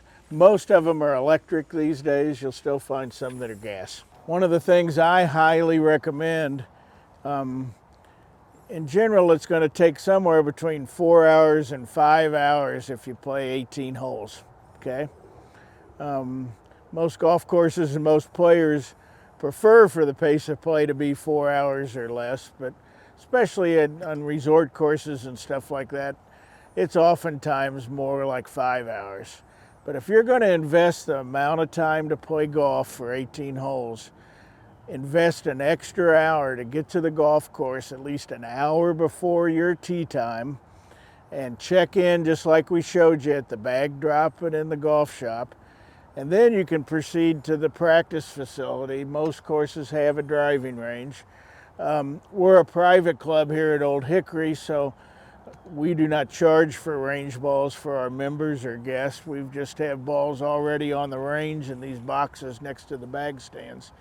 At a public facility, you would probably have to pay extra for a bucket of range balls, but that's something you would arrange in the golf shop when you checked in.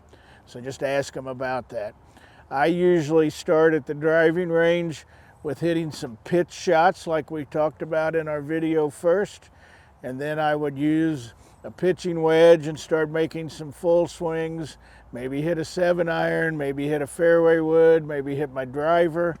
And then most courses will have a practice putting green that we'll take you to next. And I would practice putting for 15 or 20 minutes before you hit the first tee.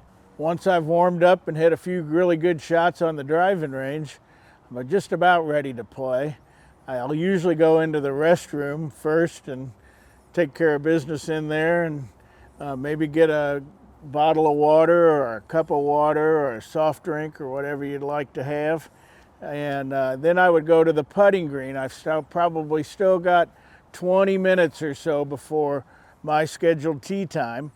And I like just coming up on the putting green and with 2 or 3 golf balls, I just like to get pretty close to find a hole that I'm pretty close to, and I'm just going to practice my putting and just practice short putts. And I kind of like to just practice these short ones where I see the ball go in the hole, and so I get ready to play. And after I've hit a couple pretty good short putts like that, then I'll find a hole that's farther away, maybe 30 or 40 feet, like this hole way down here, and I'll just hit some putts, longer putts, and try to get a good feel for how fast the greens are and how much they break. And I'll just hit a few putts down there, and I'll go back and forth on some longer putts and then knock in some short putts for about 5 or 10 minutes.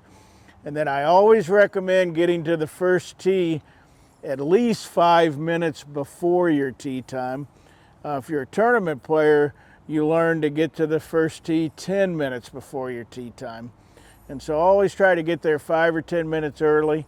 A lot of the really upscale public courses will probably have a starter out there. One of the employees at the golf course will be in a starter's cart or a starter's little stand out there, and he'll help you get started. You can check in with them. He'll probably check your receipt and make sure you're paid.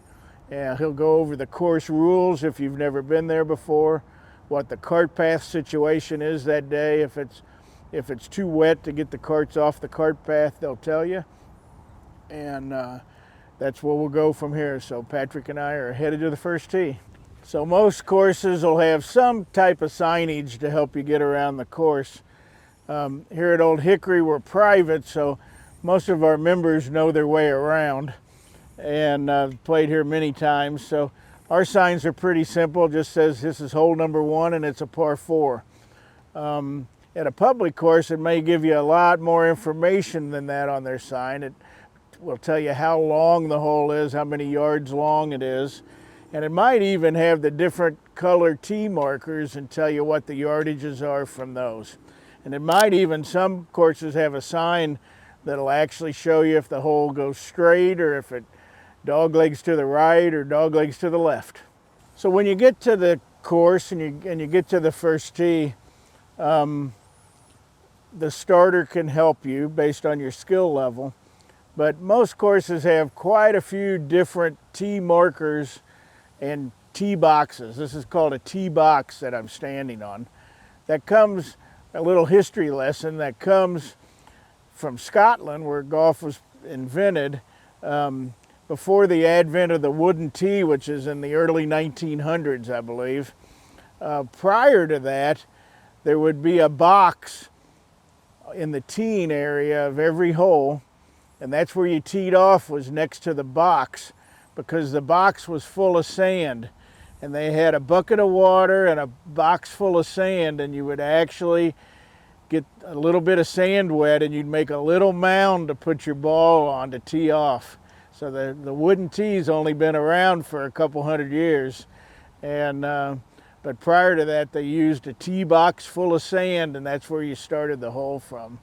Here at Old Hickory, I'm on the blue tee markers, as you can probably see, and we also have black tee markers and we have gold tee markers a little farther back. So one other thing is, this is live camera work here. Most golf courses have a beverage cart, and we have a nice little beverage cart here that goes around, and they supply you with any beverage you want, and they've got snack items, and most of them will take credit cards or cash. And so be nice and tip your beverage cart. That's right, girl. That's very important. Yes. Yes, thanks.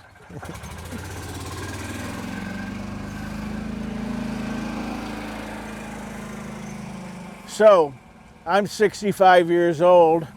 Our blue tees at Old Hickory are about 6,000 yards long for 18 holes total yardage. And that's a very good yardage for me as far as I hit the ball these days. 20 years ago, I would have played from the gold tee markers here, and that total yardage would have been 7,200 yards, because I could hit it a lot farther 20 years ago. But this is where I enjoy playing from, and that's what you need to decide as a player, is what yardage fits your game, depending on how far can you hit your driver for the most part. So most beginners will play from the most forward tees to start with. I'm right in the middle right here at blue tees. Couple rules to tee off. There'll be two markers. There's all kinds of different shapes and styles of markers, but most will have the color on them of what you're playing. So these blue tee markers, if I were to draw a line between each of them, that's my starting point. I'm not allowed to go in front of that. I have to stay behind the markers. But I have a rectangle of 2 club lengths. That would be 1, that would be 2. And so I have this whole area here, 2 clubs deep, that I can tee my ball up in. That might not seem too significant, but you never really know. The first tee gets a lot of use and a lot of practice swings. So there's some divots out here. If I want to find a spot that's more level, it gives me a lot more room in which that I'm allowed to tee my ball up. So I have a 2 club length rectangle to put the ball in. It also can help you play the hole and give you more room for error with your shots, depending on your ball flight, where you should tee off on the tee box. If I hit a bad shot, my ball tends to go to the left too much, okay? And so, as a right-handed player, okay? So my ball tends to curve left too much. So when I tee up on most holes, I tee up on the left-hand side of the tee marker. And the only thing that has to be in this rectangle that I talked about is the golf ball. So I can tee off here, and I can actually stand outside the teeing area, but the more I get to the left on the tee box, I can aim more to the right I got more of an angle to go right, and it really helps me keep my ball in the fairway if I curve to the left. For most beginner players, if they're right-handed, most of you are probably your bad shot's gonna be a slice at first or curve to the right. And if that's the case, then you should tee your ball up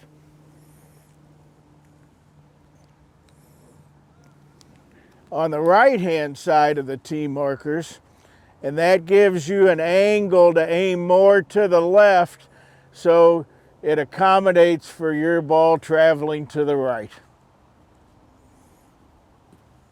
Want me to hit one? Yeah, why don't you? So I'm not very loose. It might go a little right. So I'm actually going to tee off on the right-hand side of the tee marker.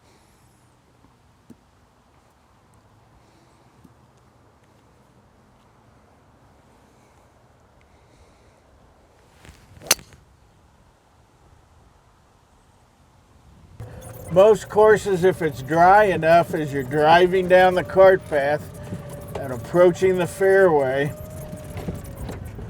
you're allowed to make a 90-degree turn off the cart path and get out to the fairway. So as I would come down, if my ball's out here in the middle of the fairway, I would come down this way just a little bit, and then I would turn 90 degrees.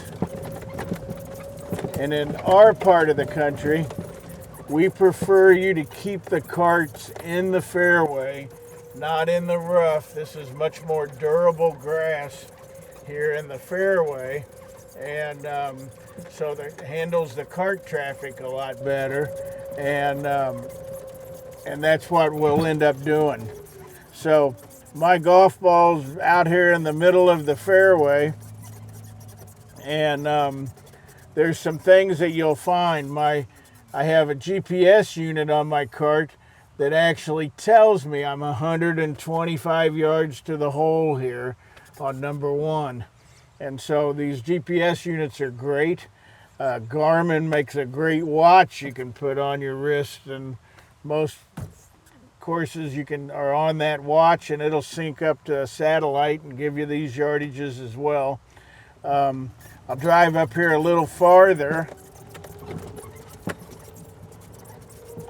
Quite a few leaves out here, but this is most courses in the fairway will have some yardage plates to also help you see how far away. So that plate right there is 100 yards to the middle of the green. There'll be a 150-yard marker farther behind me, and even a 200-yard marker even farther than that. If you're allowed off the cart paths, most people park the cart pretty close to their golf ball, just out of the way of a swing. You can see this time of the year our fairways are starting to turn color and go dormant, but this grass that I'm standing in is the shorter grass, or what's called the fairway, and that darker color grass you see on the outside there would be called the rough. And it's taller grass, 3 or 4 inches tall, different variety of grass than this fairway, and a little more difficult to play out of for most people. Then as Patrick scans around over here, that would be a fairway bunker. And then as he scans up towards the green, you'll see the yellow flag and the green complex, and there's a greenside bunker off to the right.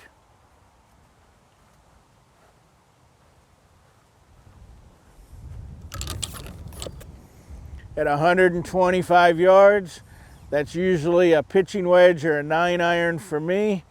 And I'm going to go ahead and hit a pitching wedge from here. It's a little downwind and makes it go a little farther, and we'll just see what happens.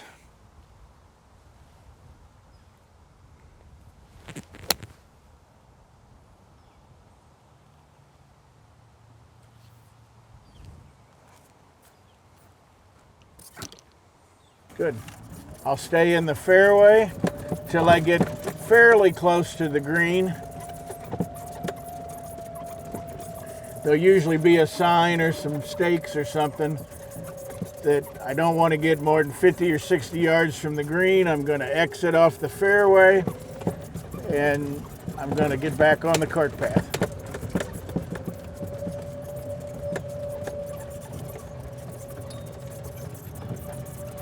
You're in the bunker.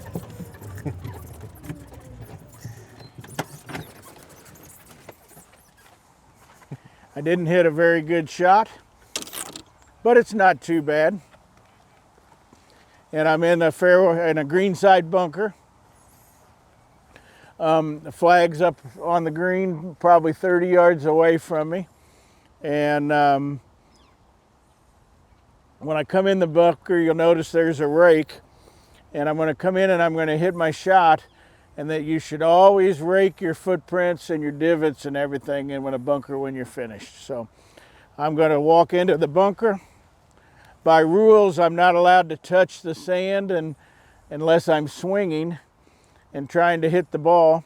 So I'm not allowed to put the club on the ground in the sand. I got to hold it above it. And I'm just going to sit here and hit a bunker shot just like I showed you earlier in the video. So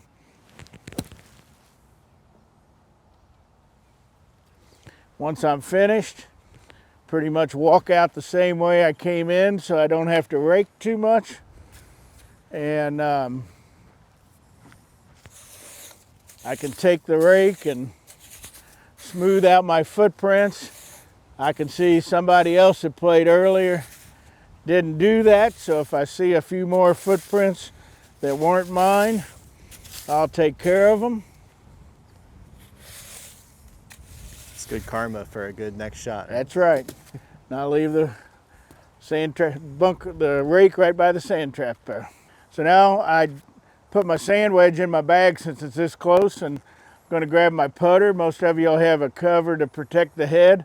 I always throw it on the ground real close to the cart so I don't forget it when we get done playing the hole.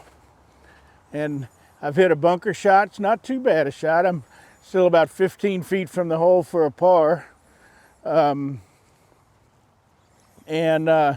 allowed to mark my ball when I get on the green. I can use a coin, I can use a tee, and I would just place it behind the ball, and I can pick my ball up and clean it. I usually just leave my mark there, and as you can see, it's getting to be fall here in St. Louis, so I've got some leaves in my way, and I'm allowed to move those. There's nothing wrong with me using my hand or a club, and I can move these leaves out of the way so they don't deflect my ball or slow it down. I can tell this is uphill and probably break a little bit to the right at the very end. You can see if I've made, some people might have made a ball mark, and I'm allowed to tap those down, or I'm even allowed to tap down any spike marks made by players before me now. And I'm also allowed to leave the flag in the hole. It actually speeds up play if you'll learn to just play that way for the most part. But the older rules, until just a few years ago, you were required to remove the flag stick because it would be a two-stroke penalty if your ball hit the flag stick while you were putting from on the green. But now they let you keep the flag in, and there's some professional players that leave the flag in all the time, but not many. So that's a personal choice. You can decide what you like. For our purposes, just now I'm going to leave it in. So just like I told you in the putting part of this video, I use a line on my ball, so I think this one's pretty straight. So I'm going to line my ball up so it's pointed pretty straight at the hole. And then putting wise, I usually take a couple practice strokes just to feel how hard I think I need to swing. I can tell this one's uphill pretty much.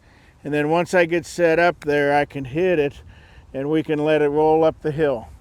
I didn't make that one. It did break a little to the right, but gosh, I'm 6 inches away and I two-putted. I made a bogey on this hole, 1 over par, but I'm not too worried about it. And like I said, I can leave that flag stick in, okay?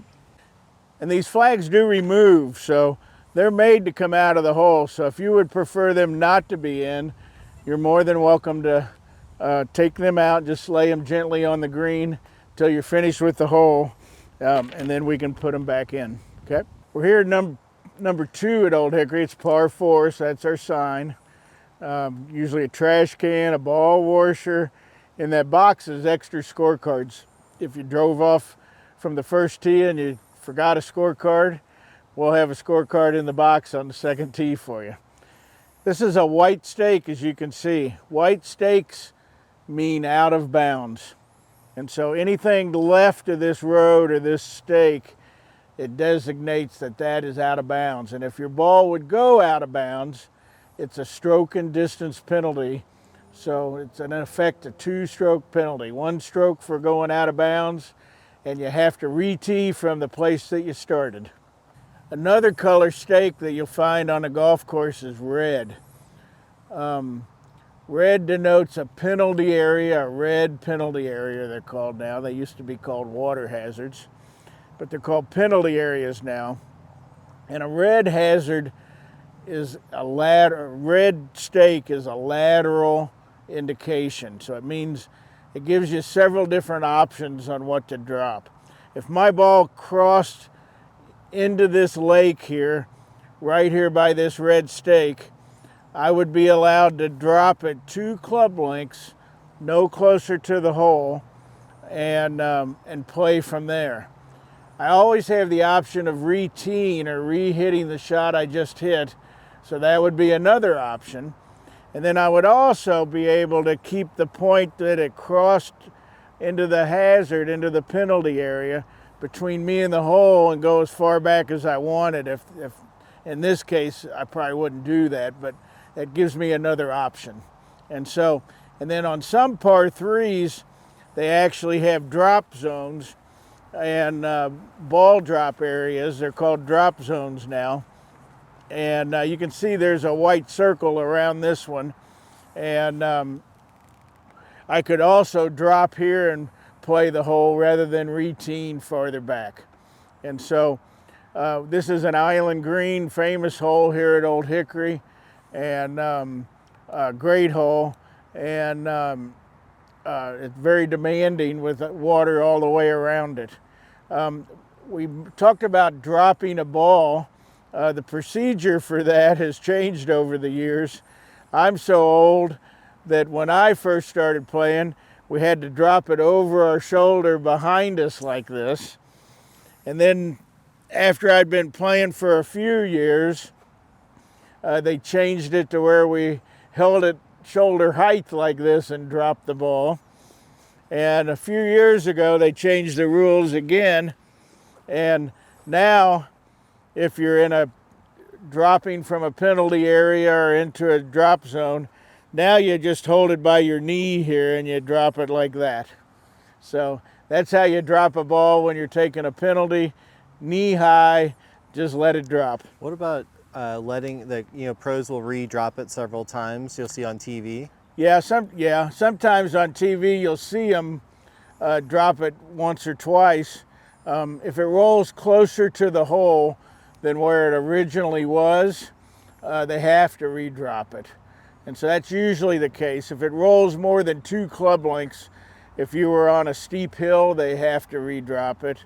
Or if it rolls back in the penalty area or back on the obstruction, if it was on a cart path, they have to re-drop it as well. And that's the other thing we didn't talk about yet, but anything man-made on the golf course is what's called in the rule book an obstruction. So this cart path would be an obstruction.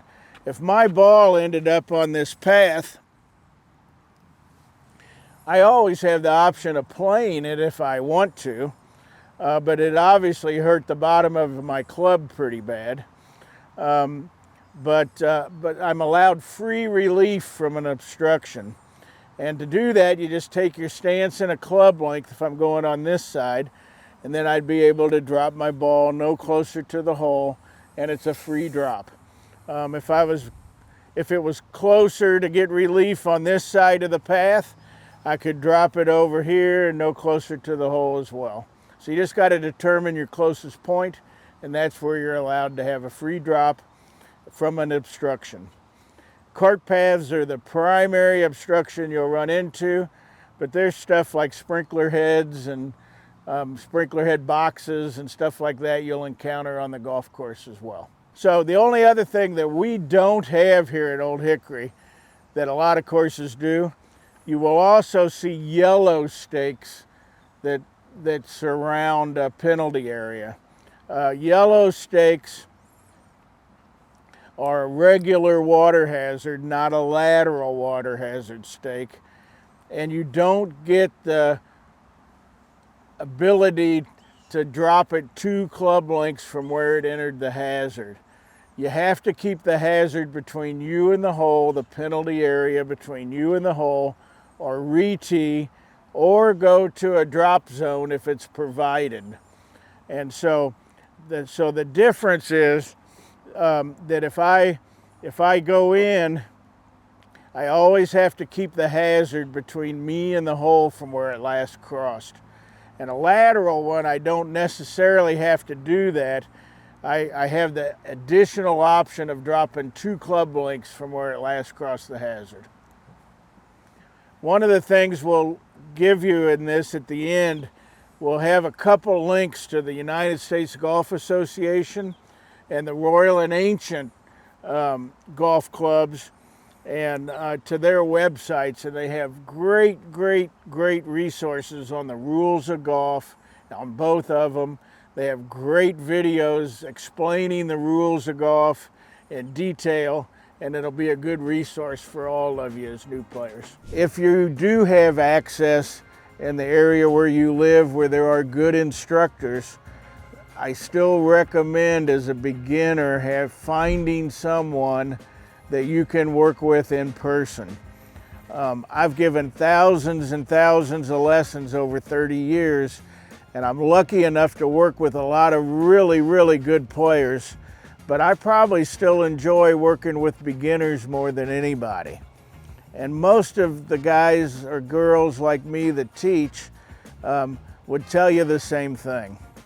And so I think most beginners are intimidated to get the best instructor at their course or their club or in their area because they're embarrassed and they think this guy works with the best players in town.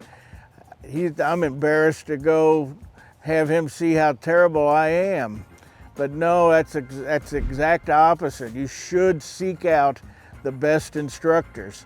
The best instructors are going to be the ones that help you the most and teach you the most. My biggest advice is go to your local PGA section office, call them, go to their website, get a list of the top 10 instructors in the area. Golf Digest usually publishes that every 2 years, and find somebody that loves to teach and that they're great at it.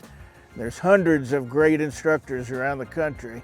Find one of those and learn from them.